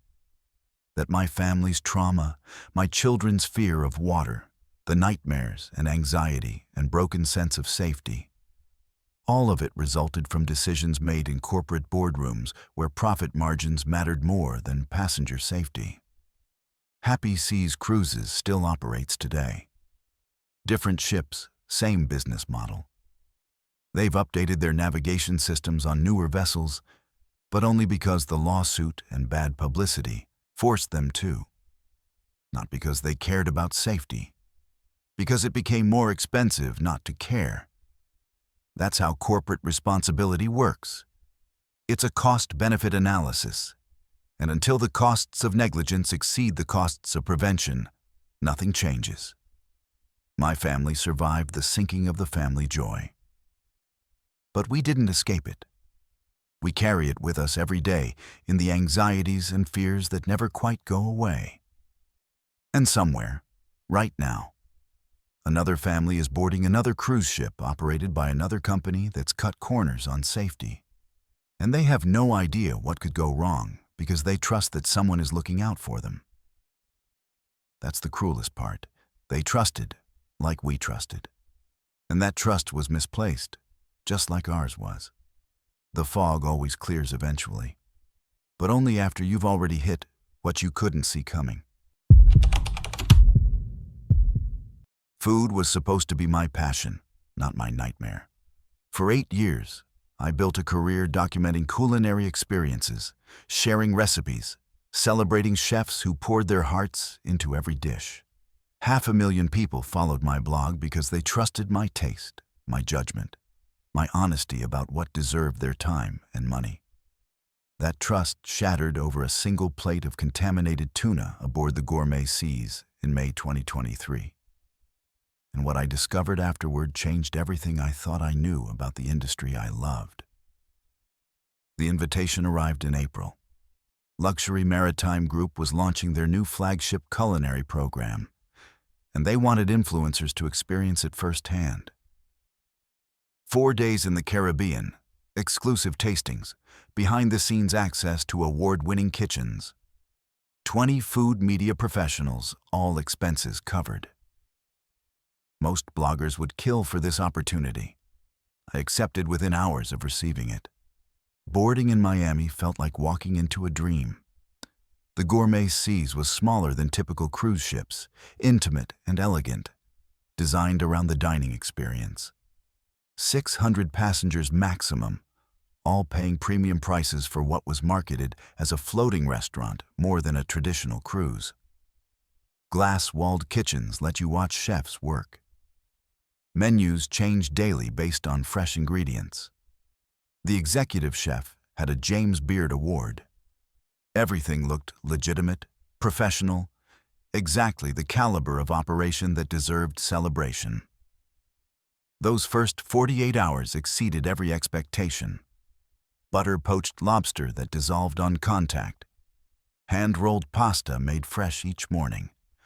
A cheese aging room with temperature controls more precise than most restaurants could afford. I documented everything, posting enthusiastic reviews, tagging the cruise line, building excitement among my followers. The engagement was incredible. People were already booking trips based on my recommendations.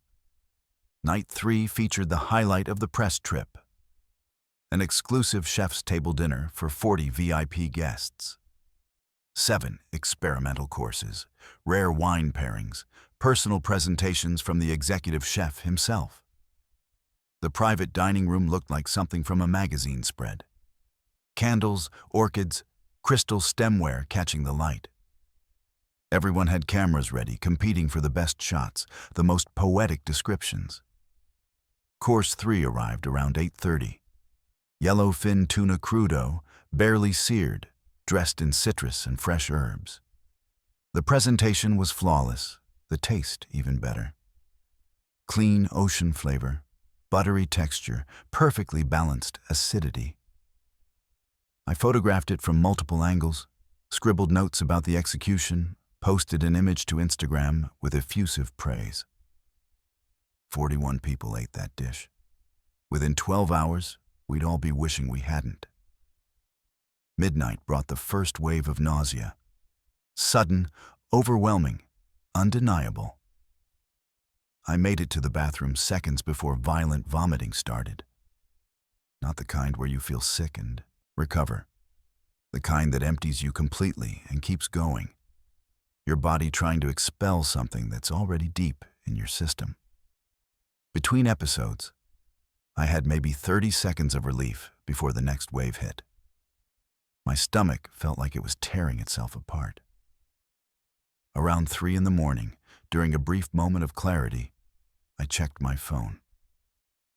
My social media had exploded with messages.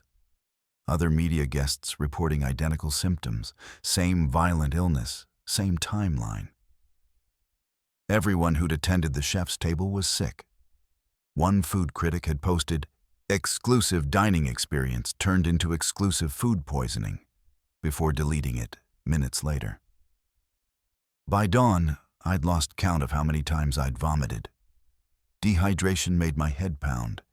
My vision kept blurring. I needed medical attention, but could barely stand long enough to get dressed. Finally forced myself to walk to the medical center, stopping 3 times to vomit into trash cans along the way. The medical center's waiting area told the whole story. Patients from the chef's table dinner, all displaying identical symptoms, some looking worse than I felt. The staff seemed frantic, moving between people with IV bags and medication. A nurse tried to send me back to my cabin, promising they'd come when possible. That's when my professional instincts kicked in. 41 simultaneous cases of severe food poisoning doesn't happen randomly. Something systematic had failed. Back in my cabin, between bouts of vomiting, I started working. Called other sick guests, documented symptoms, created a timeline. This wasn't just a story I was experiencing. It was a story I needed to tell. Around noon, a travel writer I'd befriended dropped the crucial detail. Rumors of refrigeration problems in the seafood storage. Equipment failures that started before we even boarded. They'd known temperatures were unstable, and they'd served the fish anyway. That revelation transformed everything. This wasn't an unfortunate accident. This was deliberate negligence. Someone had made a choice to serve potentially contaminated food rather than comp a meal or delay service. 41 people were suffering because a corporation valued appearances over safety. I remembered the kitchen tours they'd given us, showing off their temperature monitoring systems, their quality controls, their commitment to food safety. All marketing theater. The real story was in their logs, their maintenance records, their internal communications about what to do when equipment failed. I needed to see those records. The media pass they'd given us provided access to crew areas for supervised tours.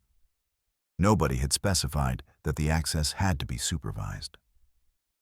Still weak and nauseous, I waited until dinner service when the kitchens would be chaotic. Crew members too busy to question one more person with credentials moving through restricted areas. The temperature monitoring systems were digital, mounted outside each refrigeration unit. I found the seafood storage easily, pulled up the logs on the mounted tablet. There it was.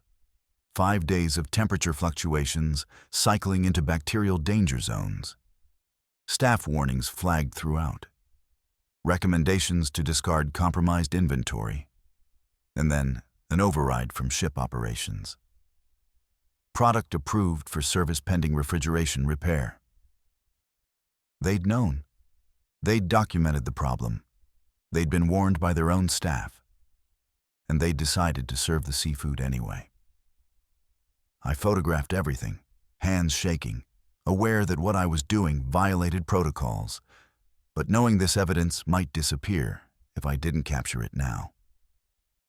Ship management figured out what I was doing within 24 hours. The cruise director appeared at my cabin with a public relations representative. They offered upgrades, exclusive access, future opportunities. Anything except acknowledgement of what had actually happened. When I mentioned the refrigeration logs, the PR representative's expression went blank. Those are proprietary operational documents. And serving contaminated food violates health codes, I replied. Which matters more? They revoked my media access, moved me to an isolated cabin. Couldn't kick me off mid-voyage, but they could certainly make clear I was no longer welcome. Fine. I didn't need their cooperation anymore. I had the evidence. The moment we docked, while still walking down the gangway, I published everything. The timeline, the medical documentation from willing passengers, the photographs of temperature logs and override authorizations. Posted it everywhere simultaneously, my blog, social media, sent to food safety organizations and consumer protection agencies. The response was immediate and massive. Luxury Maritime Group denied everything, called me a liar, threatened lawsuits. Their lawyers sent cease and desist letters. But health inspectors had already boarded the Gourmet Seas, and they found exactly what I'd documented.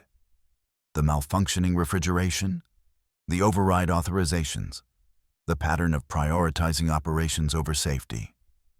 Settlements came eventually, though the company never admitted wrongdoing.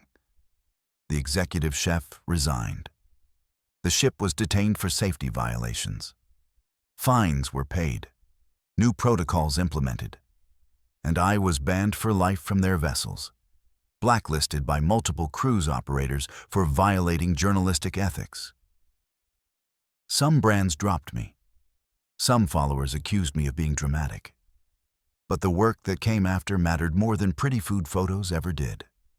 Consumer advocacy, food safety consulting, testimony about maritime health standards. Every contamination event I helped prevent, every protocol improvement my reporting forces, justifies what I lost. Physical recovery took weeks. Psychological impact lasted longer. I still review restaurants, still celebrate good food. But I'm harder to impress now, more skeptical. I ask questions that make establishments uncomfortable. The industry hates me for it. Consumers trust me because of it. The Gourmet Seas still operates with upgraded equipment and better monitoring, but only because they got caught. Only because 41 people got sick and one refused to stay quiet. Corporate responsibility only exists when consequences cost more than doing things right from the start.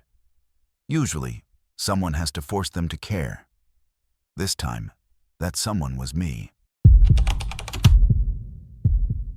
Divorce at 52 feels like starting over when you thought your life was already written. After 26 years of marriage ended with papers signed in a lawyer's office, I booked a solo Caribbean cruise to figure out who I was without being half of someone else.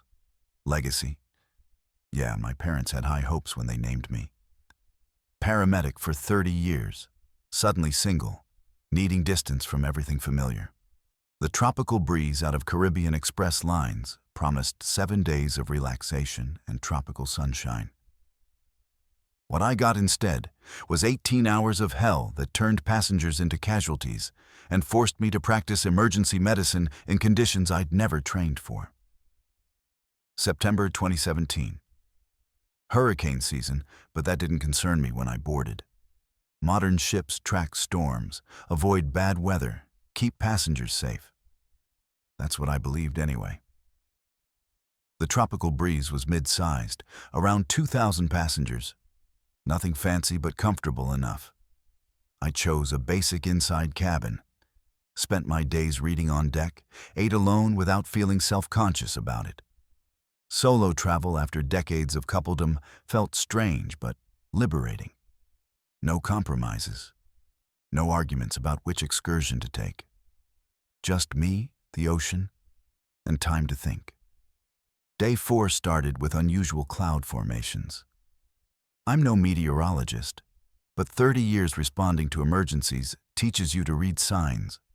Trust your gut when something feels wrong. The sky had that greenish tint that comes before severe weather. The wind picked up throughout the morning, making deck chairs scrape across the pool area. Other passengers didn't seem concerned, still swimming and sunbathing. But I noticed crew members securing loose equipment, their movements just a bit too urgent to be routine. The captain's announcement came during lunch. Pleasant voice, carefully chosen words designed not to alarm. We're adjusting our route to avoid a tropical weather system that's developed faster than predicted. There may be some rougher seas this evening, but nothing to be concerned about. We'll be clear of it by morning. Passengers around me barely reacted, went back to their meals. But I'd heard enough official statements in my career to recognize when someone was downplaying a situation. Developed faster than predicted meant they'd miscalculated. Avoid meant we were already too close. By late afternoon, the sea had transformed. Waves that had been gentle swells now crashed against the hull with enough force to rattle windows. The ship pitched noticeably, sending unsecured items sliding across tables.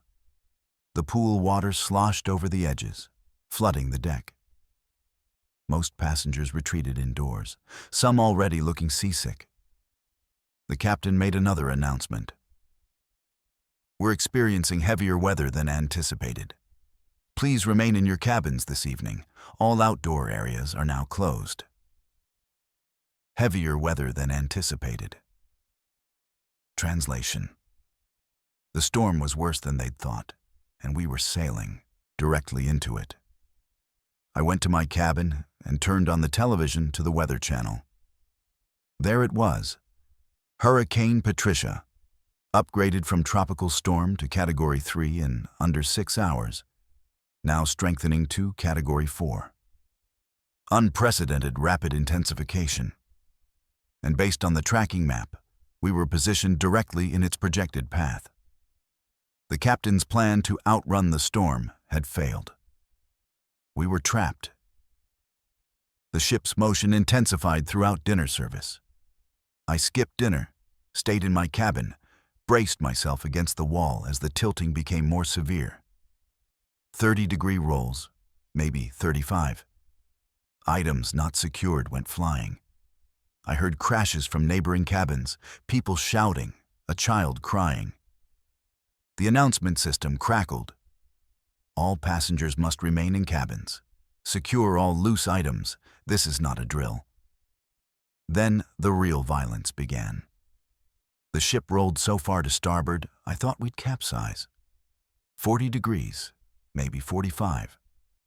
The angle where gravity stops working normally, where everything becomes a projectile. My cabin door burst open despite being latched. I slid across the floor, slammed into the opposite wall hard enough to knock the wind out of me. The lights died. Emergency lighting kicked in, bathing everything in red. The screaming started immediately. Not from one source, but everywhere. Hundreds of voices crying out in terror and pain. People who'd been thrown across their cabins, injured by falling objects, pinned under furniture. And I knew, with absolute certainty, that the ship's small medical center couldn't handle what was about to happen. They'd need every medical professional aboard, whether officially crew or not. I fought my way into the corridor, using the walls for support as the ship continued its violent rolling. Other passengers emerged from cabins, bleeding, limping, helping injured family members. A woman sat against the wall holding her arm at an unnatural angle, dislocated shoulder, maybe broken. An elderly man had blood streaming down his face from a gash in his scalp. A crew member stumbled past, looking dazed, probably concussed. Found my way to the medical center by following the crowd of injured people. The small facility was already overwhelmed, maybe 30 people crammed into a space designed for 10. The ship's doctor and 2 nurses were triaging, but for every patient they treated, 3 more arrived. Broken bones, lacerations, head injuries, people in shock. The doctor looked up, saw me, and something in his expression must have recognized a fellow medical professional.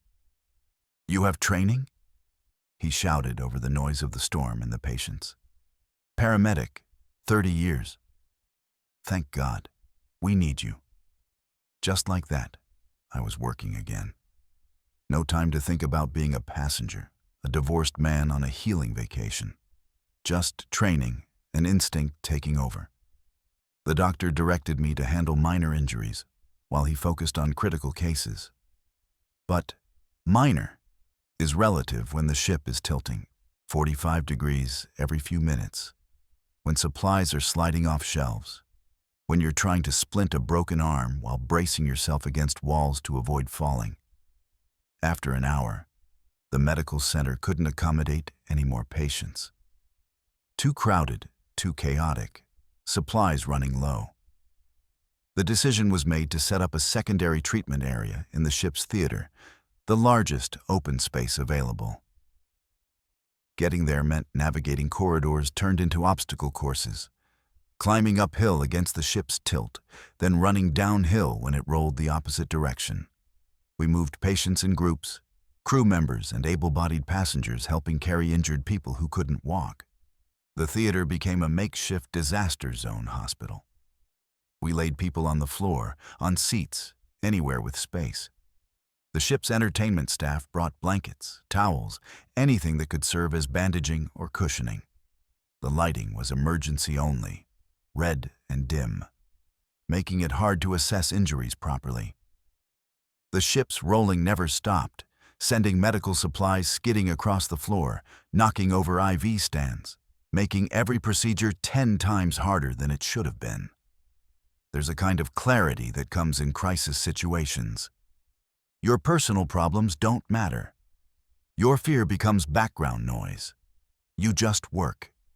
Patient to patient, injury to injury, doing what you can with limited supplies in impossible conditions. Broken ribs taped, lacerations cleaned and closed with whatever suturing materials we had. Head injuries monitored for concussion symptoms. Dislocations reduced. Pain managed with rapidly depleting medication supplies. Windows along the upper decks had shattered during the worst rolls, letting seawater pour in, flooding on multiple levels. The ship's crew fought to seal compartments, pump water out, maintain any kind of control. But you can't fight a Category 4 hurricane. You can only endure it and hope your vessel holds together long enough to survive. Hour 6 of the storm, a crew member brought in a passenger who'd been pinned under a fallen vending machine. Crushed leg, possible internal injuries, going into shock. The ship's doctor was handling 3 critical patients simultaneously. The nurses were overwhelmed. This became my responsibility. Field medicine in the worst possible conditions, making decisions about interventions with limited equipment, knowing that if I got it wrong, this person might die. Stabilized him as best I could. IV fluids for the shock, splinted the leg, monitored vital signs, prayed that the storm would pass before his condition deteriorated beyond what we could manage. He was one of dozens in serious condition, all of us gambling that rescue or port would come before anyone crossed from critical to dead. 18 hours. That's how long Hurricane Patricia held us. 18 hours of continuous violent motion, of treating injuries while being thrown around, of watching supplies run out and having to improvise, of calculating which patients would die without intervention and which could wait. 18 hours of professional detachment, barely masking absolute terror that the ship would capsize and we'd all drown in this makeshift hospital we'd created. When the storm finally passed, the sudden calm felt surreal. The ship's rolling decreased to gentle swells. The wind noise that had been a constant roar faded to normal levels. Passengers who'd been crying or praying fell silent, unable to process that they'd survived. I looked around the theater at the dozens of injured people, the exhausted medical staff, the blood and supplies scattered everywhere, and felt something break loose inside me that I'd been holding together through pure willpower. We diverted to the nearest port, San Juan, Puerto Rico, arriving with multiple critically injured passengers who needed immediate hospital care. Coast Guard and emergency services boarded, taking over from our exhausted makeshift medical team. Paramedics, my colleagues from a different island, loaded patients onto ambulances. I helped with the handoffs, giving condition reports, feeling the professional mask finally slip away. The cruise line called me a hero. Local news wanted interviews. Passengers thanked me, some crying, saying I'd saved their family member. The ship's doctor recommended me for commendations. All of it felt distant, unreal. I'd just done my job under impossible circumstances. The real heroes were the crew members who'd kept the ship from sinking, the passengers who'd helped others despite their own injuries, everyone who'd survived 18 hours of hell and hadn't broken completely. But something had broken in me anyway. Took months to recognize it. Weather makes me anxious now in ways it never did before. Dark clouds trigger adrenaline responses. Storm warnings send me into preparation mode like I'm expecting disaster. Can't watch hurricane coverage without my hands starting to shake. The ocean, which I'd found peaceful during those first 3 days of the cruise, now represents danger and chaos. Divorce was supposed to help me find myself. Instead, I found out that even at 52, with decades of emergency experience, you can still be overwhelmed by forces beyond your control. That sometimes there is no preparing, no preventing, just surviving and dealing with the aftermath. The tropical breeze taught me that personal crises pale against natural disasters. But somehow that knowledge didn't make my own struggles feel less real. Still working as a paramedic, still responding to emergencies. But I turned down a transfer to a coastal region last year because the idea of living where hurricanes happen regularly felt impossible. My colleagues don't understand. They think I handled the storm so well, stayed so calm, saved so many people. They didn't see the 18 hours of suppressed terror, the near breakdowns I couldn't afford because people needed me functional. Legacy? My parents named me that, hoping I'd leave something meaningful behind. Maybe I did, in that theater-turned-hospital, keeping people alive when everything was trying to kill them. But the legacy I carry now is different. The knowledge that control is an illusion, that safety is temporary, and that storms come whether you're ready or not. Sometimes you survive them. Sometimes they survive inside you long after the weather clears. Girls' trips in your 40s hit different than they did in your 20s. Less about wild partying, more about actually relaxing with people who've known you since before mortgages and career stress took over. 3 of us, best friends since nursing school, booked a week on the Azure Waters in August 2019. Spa days, poolside drinks, conversations that went deeper than work small talk. We'd been planning it for months, coordinating schedules, splitting the cost of an ocean view cabin. Just 3 respiratory therapists who spent their careers helping people breathe, taking a break from hospital politics and patient tragedies. Ironic, considering we'd spend that week fighting to breathe ourselves. And I'd watch my professional knowledge become both blessing and curse as I recognized exactly what was killing us. Tatum. Yeah, my mom got creative with the spelling. Respiratory therapist for 18 years, specialized in critical care pulmonology. Spent most of my adult life in ICUs, managing ventilators and treating respiratory failure. You get good at pattern recognition in that work, spotting symptoms before they cascade into crisis. That skill set saved lives aboard the Azure Waters. But it couldn't save everyone. And that failure still wakes me up some nights. We boarded in Fort Lauderdale on August 12th, already half drunk on the freedom of being away from our responsibilities. The Azure Waters was beautiful, operated by Premier Ocean Lines, marketed toward adults seeking sophisticated relaxation. No kids' clubs or water slides, just elegant lounges and a full-service spa that we planned to abuse shamelessly. Our cabin was perfect, the weather was gorgeous, and for the first time in months, none of us felt the weight of keeping other people alive. Day 1 was pure indulgence. We hit the spa immediately, booking the works. Hot stone massages, facial treatments, time in the sauna and hot tubs. The spa used the ship's water for everything, including the hydrotherapy pools where we soaked for over an hour, breathing in the warm mist, feeling tension dissolve from muscles that hadn't relaxed in years. That evening, we ate too much at the buffet and laughed until our stomachs hurt. Perfect day. Perfect start to a perfect week. Day 2 brought more of the same. More spa treatments, more hot tub time, more breathing in that humid air thick with water vapor. One of my friends, Jenna, mentioned feeling tired that evening, but we'd been day drinking and attributed it to too much sun and rum. We joked about getting old, about hangovers lasting longer than they used to. Normal vacation complaints? Day 3, Jenna didn't come to breakfast. Said she felt off, maybe coming down with something. We brought her food, checked on her, suggested she rest. By afternoon, she was running a fever. By evening, she was coughing, that deep, productive cough that immediately triggered my clinical instincts.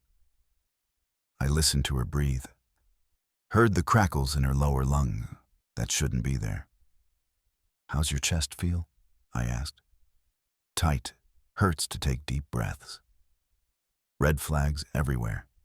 Fever, productive cough, pleuritic chest pain, rapid onset. Possible pneumonia. Could be bacterial, viral, or atypical. I told her we needed to get her to the medical center, but she resisted. Didn't want to ruin the trip, probably just a cold, would feel better tomorrow. We compromised. If she wasn't improved by morning, she'd go. Morning brought worse symptoms. Higher fever, worse cough, respiratory rate elevated. I basically dragged her to the ship's medical center, my clinical alarm bells screaming. The ship's doctor examined her, ordered a chest x-ray using their portable equipment. Pneumonia confirmed. Started her on broad-spectrum antibiotics, kept her for observation. My friend and I visited, trying to stay upbeat while I mentally cataloged every symptom and silently ran through differential diagnoses. That evening, my other friend started coughing. Same pattern, same rapid progression. By the next morning, she had the same symptoms Jenna had developed. 2 cases of pneumonia, same timeline, same presentation, both on a girls' trip where we'd been together constantly. Not a coincidence. Then I started feeling it. The fatigue first, then the fever, then that ominous tightness in my chest. I knew exactly what was happening to me, could track the progression as it unfolded. And that's when the clinical pieces clicked together in a way that made my blood run cold. 3 friends, all developing pneumonia simultaneously, all after extensive exposure to the ship's spa and hot tub facilities. Water-based exposure, respiratory symptoms, rapid onset. The epidemiological pattern screamed one diagnosis: Legionnaires' disease. Legionella bacteria, which thrive in warm water systems, cause severe pneumonia when water droplets are inhaled. Hot tubs, showers, decorative fountains, any water feature that creates aerosols can spread it. And ships, with their complex water systems and potential for inadequate maintenance, are notorious sources of outbreaks. I went to the medical center, now as a patient and a professional, explained my suspicion to the ship's doctor. We need Legionella testing, all 3 of us, plus anyone else showing respiratory symptoms, and you need to check your water systems immediately. The doctor looked uncomfortable. That's a serious allegation. Legionella testing takes days, requires specialized labs. We're in the middle of the Caribbean, which gives the bacteria more time to infect other passengers. How many respiratory cases have you treated this week? He hesitated too long before answering. A few, more than usual. Then you already have an outbreak. You need to notify the CDC, quarantine water features, test your systems. This isn't optional. It's public health protocol. What happens when medical knowledge meets corporate bureaucracy? The doctor was sympathetic, but powerless. Decisions came from ship management, who were more concerned about panic and PR disasters than actual disease outbreaks. Testing would confirm a problem they'd rather pretend didn't exist. Shutting down water features would anger passengers. Notifying authorities would trigger inspections and fines. Easier to treat individual pneumonia cases quietly and hope the problem resolved itself. But Legionnaire's disease doesn't resolve itself. It spreads. And in elderly or immunocompromised people, it kills. By day 6, the medical center was treating 15 cases of pneumonia. All similar presentations, all with exposure to spa facilities. I'd been started on the appropriate antibiotics after practically diagnosing myself. But not everyone was so lucky. 3 elderly passengers had been airlifted off the ship in critical condition. Rumors spread through the passenger community. People avoided the spa, stopped using showers, drank only bottled water. The cruise line made vague announcements about enhanced cleaning protocols without admitting what they were cleaning or why. I spent most of that cruise in my cabin, feverish and struggling to breathe. Furious that my medical knowledge let me understand exactly how preventable this was. Legionnaires' outbreaks happen when water systems aren't properly maintained, when temperatures allow bacterial growth, when monitoring protocols fail. Someone had neglected maintenance. Someone had ignored warning signs, and passengers were paying the price. When we finally docked, I could barely walk to the gangway. My friends needed wheelchairs. We went straight from the ship to a hospital, where proper testing confirmed what I'd known for days. Legionella pneumophila. All 3 of us infected. Treatment continued for weeks, the kind of antibiotics that make you feel worse before better. Jenna developed complications, spent time in ICU on the ventilator I'd spent my career managing. Watching my best friend intubated, knowing her lungs had been destroyed by bacteria she'd inhaled while trying to relax, broke something in me that never healed right. The outbreak eventually claimed 4 lives. Elderly passengers who'd boarded healthy and disembarked in body bags. Preventable deaths caused by maintenance failures and corporate decisions to hide problems rather than fix them. The CDC investigation found Legionella in multiple water systems throughout the ship. Hot tubs, decorative fountains, even some shower systems. Contamination that had likely existed for months before our cruise. Premier ocean lines paid settlements. Not admissions of guilt, just money to make the lawsuits disappear. I testified in depositions, providing detailed accounts of symptoms, timelines, the medical center's response. Watching lawyers minimize preventable deaths as unfortunate incidents, rather than negligent homicide, taught me that justice and accountability operate on different planes than medicine and ethics. Recovery took months. Legionnaire's pneumonia doesn't resolve quickly, especially in middle-aged lungs. I returned to work eventually, back to my ICU, back to managing respiratory failure. But now's every pneumonia case makes me wonder about environmental exposure. Every hot tub I see triggers questions about maintenance. Every cruise ship advertisement makes me want to scream warnings that nobody wants to hear. My friends and I never took that girl's trip again. The idea of traveling together now carries too much trauma. We see each other occasionally, but the easy intimacy we had before the azure waters never quite returned. Shared trauma bonds people, but it also reminds you of vulnerability in ways that make real relaxation impossible. Hypervigilant doesn't begin to describe my relationship with water safety now. I won't use hotel hot tubs.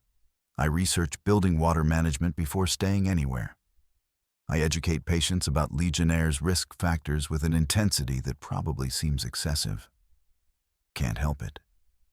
When you've lived through an outbreak, when you've watched professional knowledge fail to prevent tragedy, caution becomes compulsion. Working in respiratory therapy means something different now. Every patient I intubate, every ventilator I manage, every time I help someone breathe when their lungs have failed. I think about my friend on that same equipment, about the 4 passengers who died, about the dozens infected because a company decided profit mattered more than maintenance. Medicine teaches you that death happens despite best efforts. The azure waters taught me that sometimes death happens because of worse decisions, and the people responsible rarely face real consequences. 41 years old, standing in that contaminated spa, breathing in bacteria while thinking I was relaxing. The cruel irony of a respiratory therapist contracting lung disease on vacation isn't lost on me. Neither is the broader irony that expertise means recognizing disasters while being powerless to stop them. I identified the outbreak, demanded action, and watched bureaucracy delay until people died anyway. Knowledge without authority is just witnessing with better vocabulary. Azure Waters still operates, carrying passengers through the Caribbean with upgraded water management systems installed only after people died and litigation forced compliance. The spa still runs. The hot tubs still bubble. Passengers still breathe in mist without knowing what almost happened, what did happen, what could happen again if vigilance slips and maintenance falters and corporate priorities shift back toward profits over safety. Some nights, I wake up struggling to breathe, not from lingering lung damage, but from dreams where I'm back in that spa, in that hot tub, breathing in contaminated mist while my clinical brain screams warnings my vacation brain ignores. Those dreams always end the same way. Watching my friends collapse, unable to help, equipped with all the medical knowledge in the world and absolutely no power to prevent what happens next. that helplessness, that watching disaster unfold from inside. It feeling never really leaves. It just becomes part of who you are after, part of how you move through a world where preventable tragedies keep happening anyway. And expertise means understanding exactly why while being unable to stop it. The man who boarded the majestic Voyager and the man who finally stepped off 11 days later were different people. Same body, same name, Christopher, but fundamentally altered in ways that don't show up on the surface. You can survive without food for weeks, without water for days. But how long can you survive watching 4,000 people slowly transform from civilized travelers into something desperate and dangerous? Turns out, you survive it. You just don't come back the same. We were 800 miles into the Pacific when both propellers failed. Complete mechanical breakdown, simultaneous, catastrophic. The kind of failure that maritime engineers say shouldn't be possible with modern redundancy systems. Yet there we sat, dead in the water, a 14-story floating city with no way to move and no quick rescue coming. 11 days before tugboats could reach us. 11 days drifting with currents while supplies dwindled and everything that makes us human started peeling away layer by layer. Sandra kept asking when they'd fix it. She's an optimist, always has been. Believes in backup plans and competent authorities and problems getting solved. I'm an architect. I design buildings, understand load-bearing structures and failure points. I knew the moment I felt that engine silence that we weren't getting fixed. You don't repair catastrophic propeller failure in the middle of an ocean.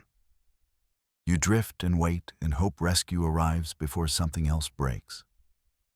The first real shift happened around the 70-hour mark. Rationing started. Not gentle suggestions, but actual restrictions. Limited dining hours, controlled portions, crew members watching to prevent hoarding. That's when you saw the mask slip on people's faces. The vacation persona dropping away, replaced by something more primal. Eyes that started calculating food supplies, measuring how much was left, wondering if there'd be enough. Sanitation failed next. Waste systems backing up because ship plumbing requires propulsion to function properly. Toilets that wouldn't flush, showers that ran cold when they ran at all. Garbage piling up because the processing systems were down. The smell became inescapable. You'd see people covering their noses, gagging, trying to find fresh air on a ship where fresh air didn't exist anymore. Nothing strips away human dignity faster than being unable to maintain basic hygiene. I started documenting not out of professional habit, but survival instinct. Keeping notes meant having purpose, something to focus on besides the slow deterioration. I filled 3 notebooks with observations.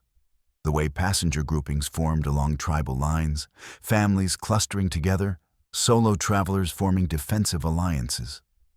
The emergence of informal hierarchies. People who'd been nobody becoming leaders through force of personality or willingness to be aggressive. The crew losing authority as their inability to solve problems became obvious. Food lines turned into battle zones. Shoving matches over positioning. Arguments escalating into physical confrontations. Crew members who'd been serving drinks and making small talk, now acting like prison guards. Maintaining order through threat more than respect.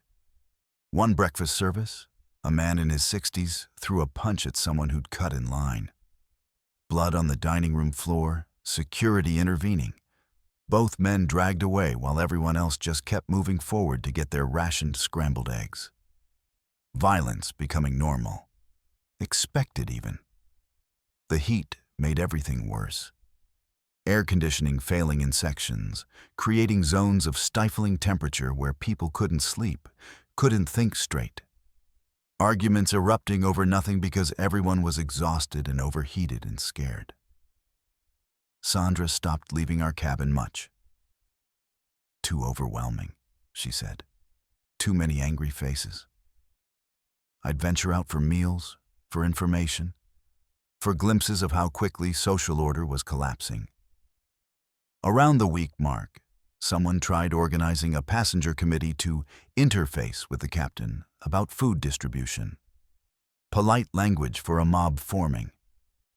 50 people showing up outside the bridge demanding transparency about supplies, about rescue timelines, about what happened if tugboats didn't arrive in time. The captain's response, broadcast ship-wide, was carefully worded, but the subtext was clear.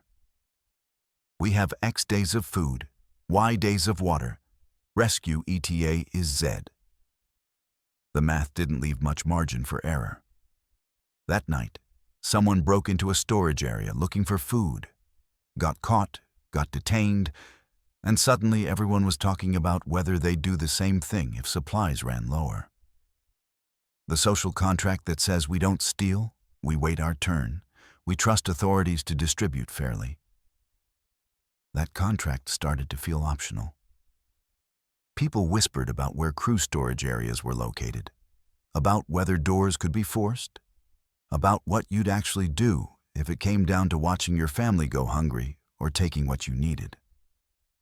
The worst moment came around the 10-day point. Breakfast service, reduced to bread and fruit. Not much left. Tensions at a breaking point. A family, parents, 3 kids, got their portions and someone accused them of taking more than allowed. Complete lie. I'd watched them. But truth stopped mattering. A crowd formed, surrounding them, shouting accusations. The kids started crying. The father stood there with this look of pure terror, trying to protect his family from a mob of strangers who minutes earlier had been normal people. Security intervened, but barely. You could see the calculation in everyone's eyes. This family today may be yours tomorrow. Whoever got labeled as taking too much, getting unfair advantage, somehow cheating the system, scapegoating as social release, turning on each other instead of accepting we were all equally powerless. I pulled Sandra away before she could see how close that situation came to real violence. Some things you can't unsee. The tugboats finally appeared on the horizon, morning of the 11th day. You could feel the collective exhale, the tension releasing slightly. Help arriving. Rescue imminent. But the damage was done. You could see it in how people wouldn't make eye contact, ashamed of what they'd become or what they'd considered doing. The mask of civilization snapping back into place now that survival was assured. Everyone pretending the previous days hadn't revealed exactly how thin that mask really was. Getting towed took another 30 hours. Slow process, coordinating that much mass moving through ocean. People mostly stayed in their cabins, avoiding each other. The dining rooms offered limited service, but attendance was sparse. Nobody wanted to face the people they'd fought with over food, the neighbors they'd suspected of hoarding, the strangers they'd seen turn ugly. Disembarkation in Hawaii was chaos. 4,000 people desperate to get off that ship, pushing through gangways, ignoring crew instructions. No orderly process, just mob mentality in evacuation mode. Sandra and I got separated in the crowd. Found each other again on the dock, both of us shaking, barely able to process that we were safe, on land, free from that floating nightmare. The cruise line offered refunds and credits for future voyages, which would be hilarious if it weren't obscene. Future voyages. As if anyone who lived through those 11 days would ever voluntarily board a ship again. They framed it as an unfortunate technical failure in their press releases. Never mentioned the fights, the near riots, the complete breakdown of order. Just technical failure and successful rescue, everyone safe. Incident concluded. But incidents don't conclude. They keep happening inside your head, replaying at random moments. I'll be at work designing load calculations for a building, and suddenly I'm back on that ship watching people fight over bread. Sandra wakes up from nightmares about being trapped in our cabin with the walls closing in. We don't talk about it much, even with each other. What is there to say? We survived, we're fine. Except we're not fine, and probably never will be completely. Lost something during those 11 days. Faith in systems, maybe. Or faith in people. The comfortable belief that civilization is deep and stable. That humans are fundamentally decent. That crisis brings out the best in us. Turns out crisis brings out whatever was already there, just buried under social niceties and abundant resources. Remove the abundance, remove the structure, and you see what people really are. Still designing buildings, still going through normal life motions. But there's this awareness now, this understanding that everything we build, physical structures, social systems, personal identities, it's all more fragile than we pretend. One failure, one crisis, and it all starts crumbling. The majestic Voyager eventually got repaired, returned to service, carrying new passengers who have no idea what happened, what that ship witnessed. Maybe that's better. Maybe ignorance is the only way you can board something like that and feel safe. Sometimes I take out those notebooks, read my observations from 11 days adrift, trying to understand what I learned, what it means, how to integrate that knowledge into normal life, where nobody wants to hear about societal collapse and human nature's darker edges.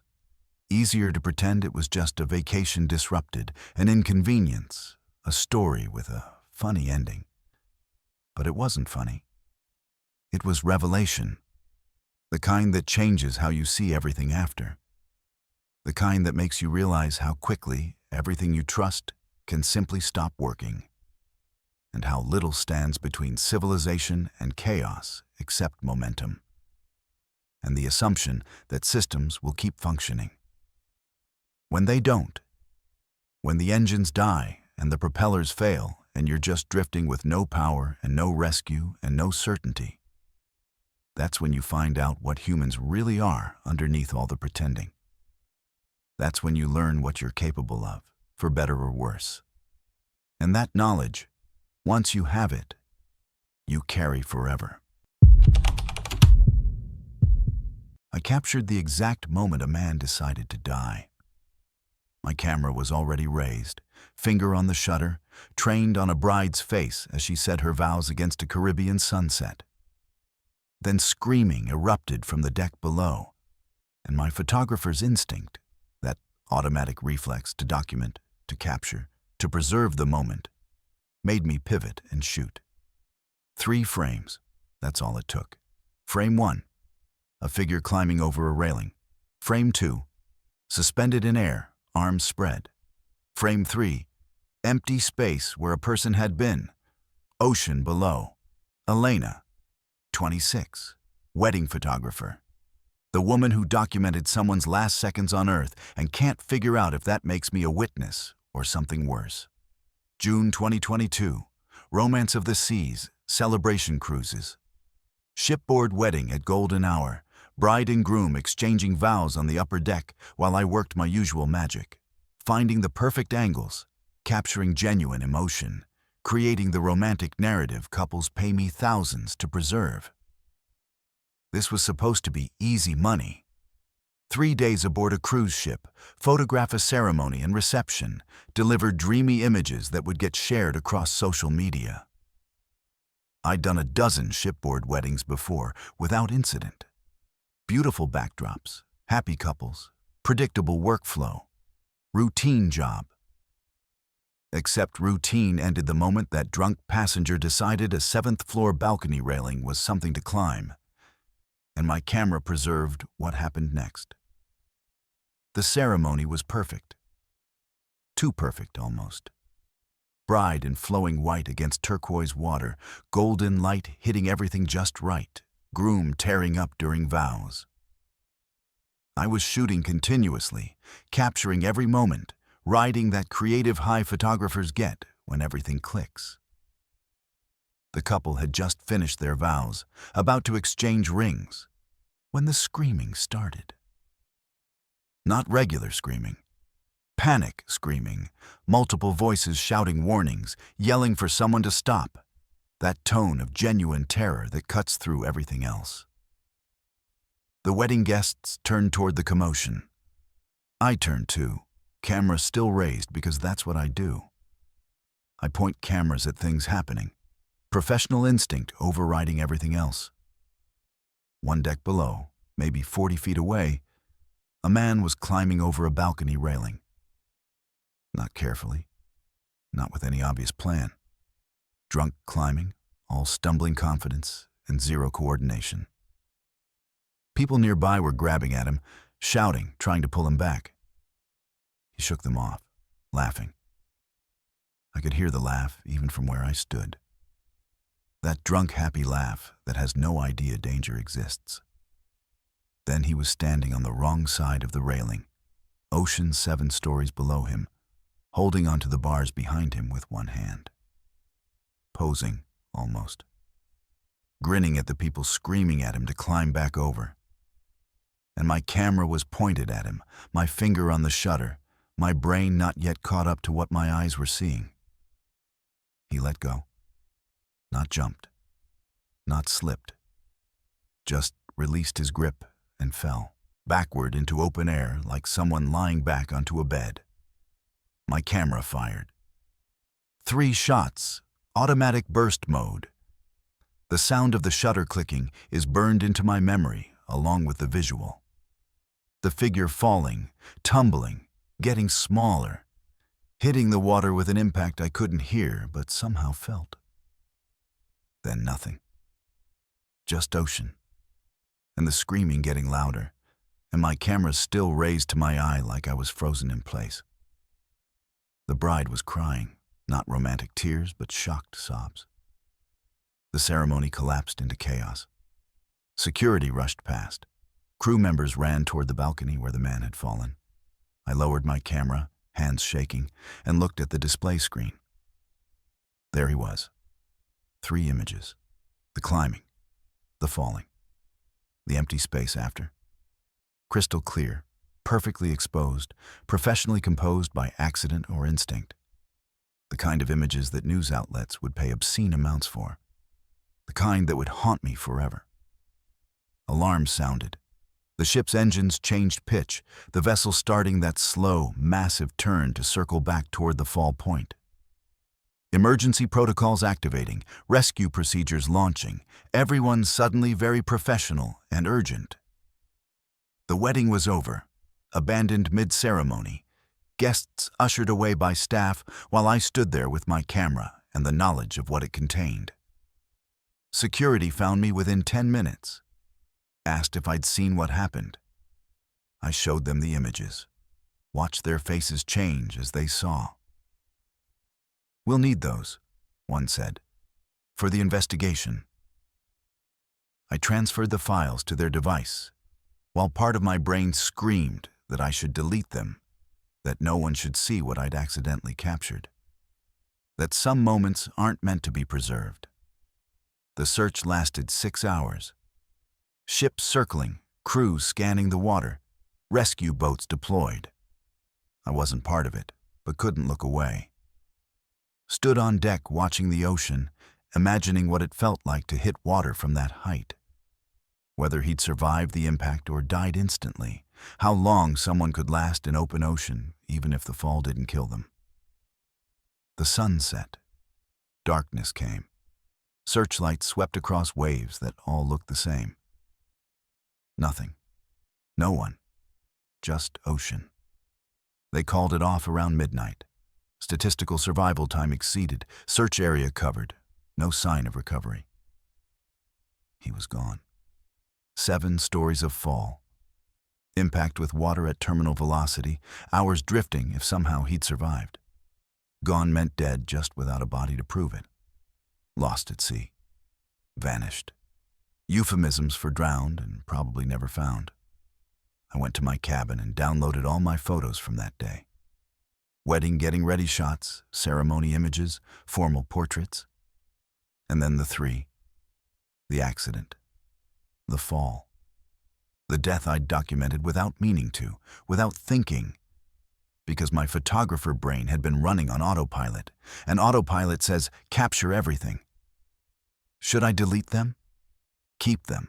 Share them? The question spun through my head all night. The images were evidence of what happened. They might help investigators understand, might provide closure to his family, if he had family. But they were also grotesque, voyeuristic, the worst moment of someone's life preserved in high resolution. Who was I to make that decision? What gave me the right to own someone's death? The cruise line's legal team contacted me morning after. Very polite, very concerned. They'd compensate me for my time, of course, but they needed me to sign an NDA regarding the incident. Non-disclosure agreement, standard procedure for traumatic events. I couldn't share the photos, couldn't discuss what happened publicly, couldn't do anything that might damage the company's reputation or cause distress to other passengers. Just sign here, take the money, pretend I hadn't watched someone die and captured it on camera. I refused. Not out of noble principles, but because something about it felt wrong. They were trying to erase what happened, make it disappear like the man had disappeared. Protect their brand while a family somewhere waited for news about someone who wasn't coming home. The legal team's tone changed. Less polite, more threatening. Those photos were taken on their ship during a private event. I had no right to share them. Legal action would follow if I did. The wedding couple reached out through their planner, devastated about what happened, hoping I'd still be able to deliver some photos, maybe the getting ready shots before the ceremony, trying to salvage something from their ruined day. I sent them everything except the three. Didn't charge them. Couldn't bring myself to profit from that disaster. They sent a thank you note that felt hollow. What do you say to someone whose wedding ended with a death?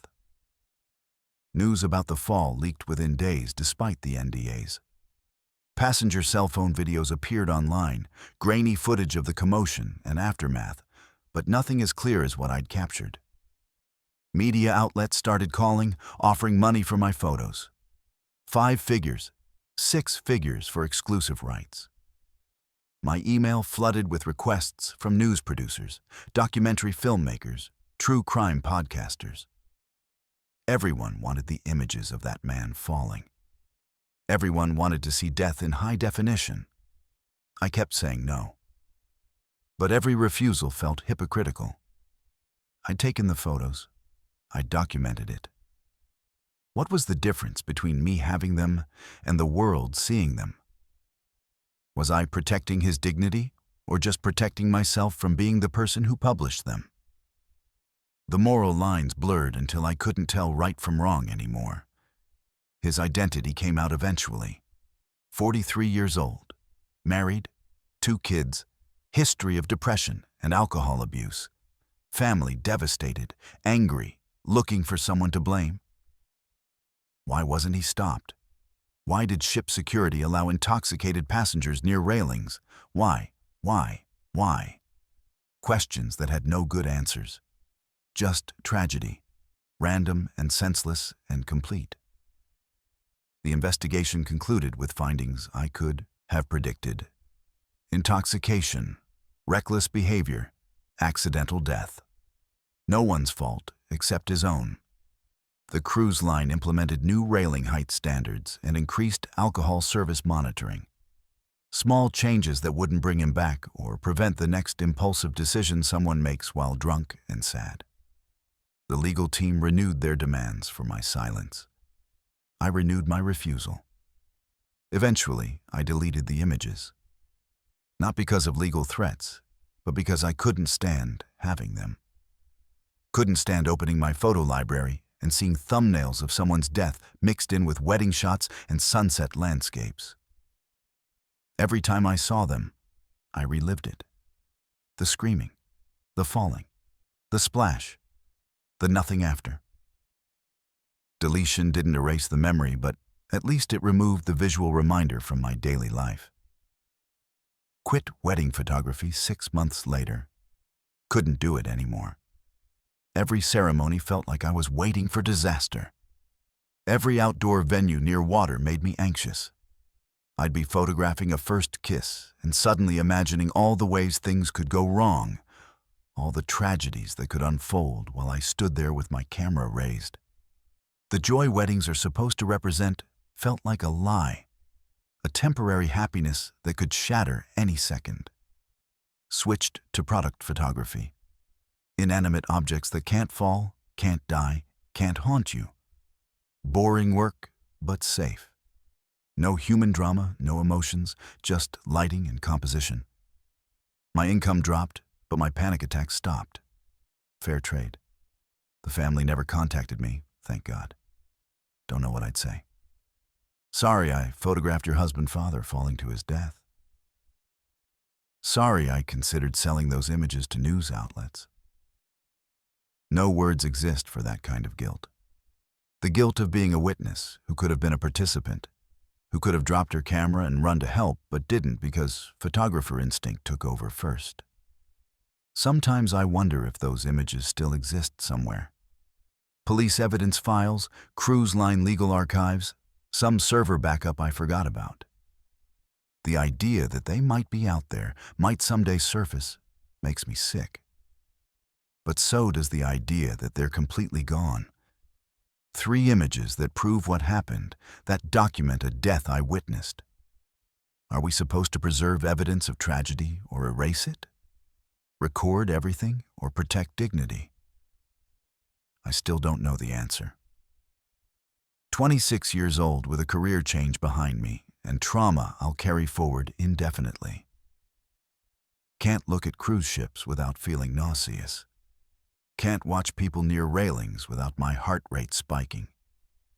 Can't pick up my old wedding cameras without seeing those 3 frames in my mind. The climbing, the falling, the empty space. Being a photographer means capturing moments, preserving memories, creating visual stories people want to keep forever. But what happens when the moment you capture is one everyone wishes never happened? When the memory you preserve is traumatic? When the story is just tragedy with no redemption? You can delete the images, sign the NDAs, change careers, and pretend it never occurred. But you can't delete it from your brain. Can't NDA your own memory. Can't career change away from being the person who watched someone die and reflexively pressed the shutter button, because that's what photographers do. We document, we capture, we preserve, even when we shouldn't, even when we wish we hadn't, even when the cost of seeing and remembering becomes too much to carry. But there's no choice except to carry it anyway, forever, because some images never fade no matter how hard you try to unsee them. Thanks for watching Mr. Nightveil. These true cruise ship disasters remind us that paradise can turn to nightmare in an instant. Subscribe for more terrifying real stories, hit the bell, and share your own cruise experiences in the comments below. Stay safe out there.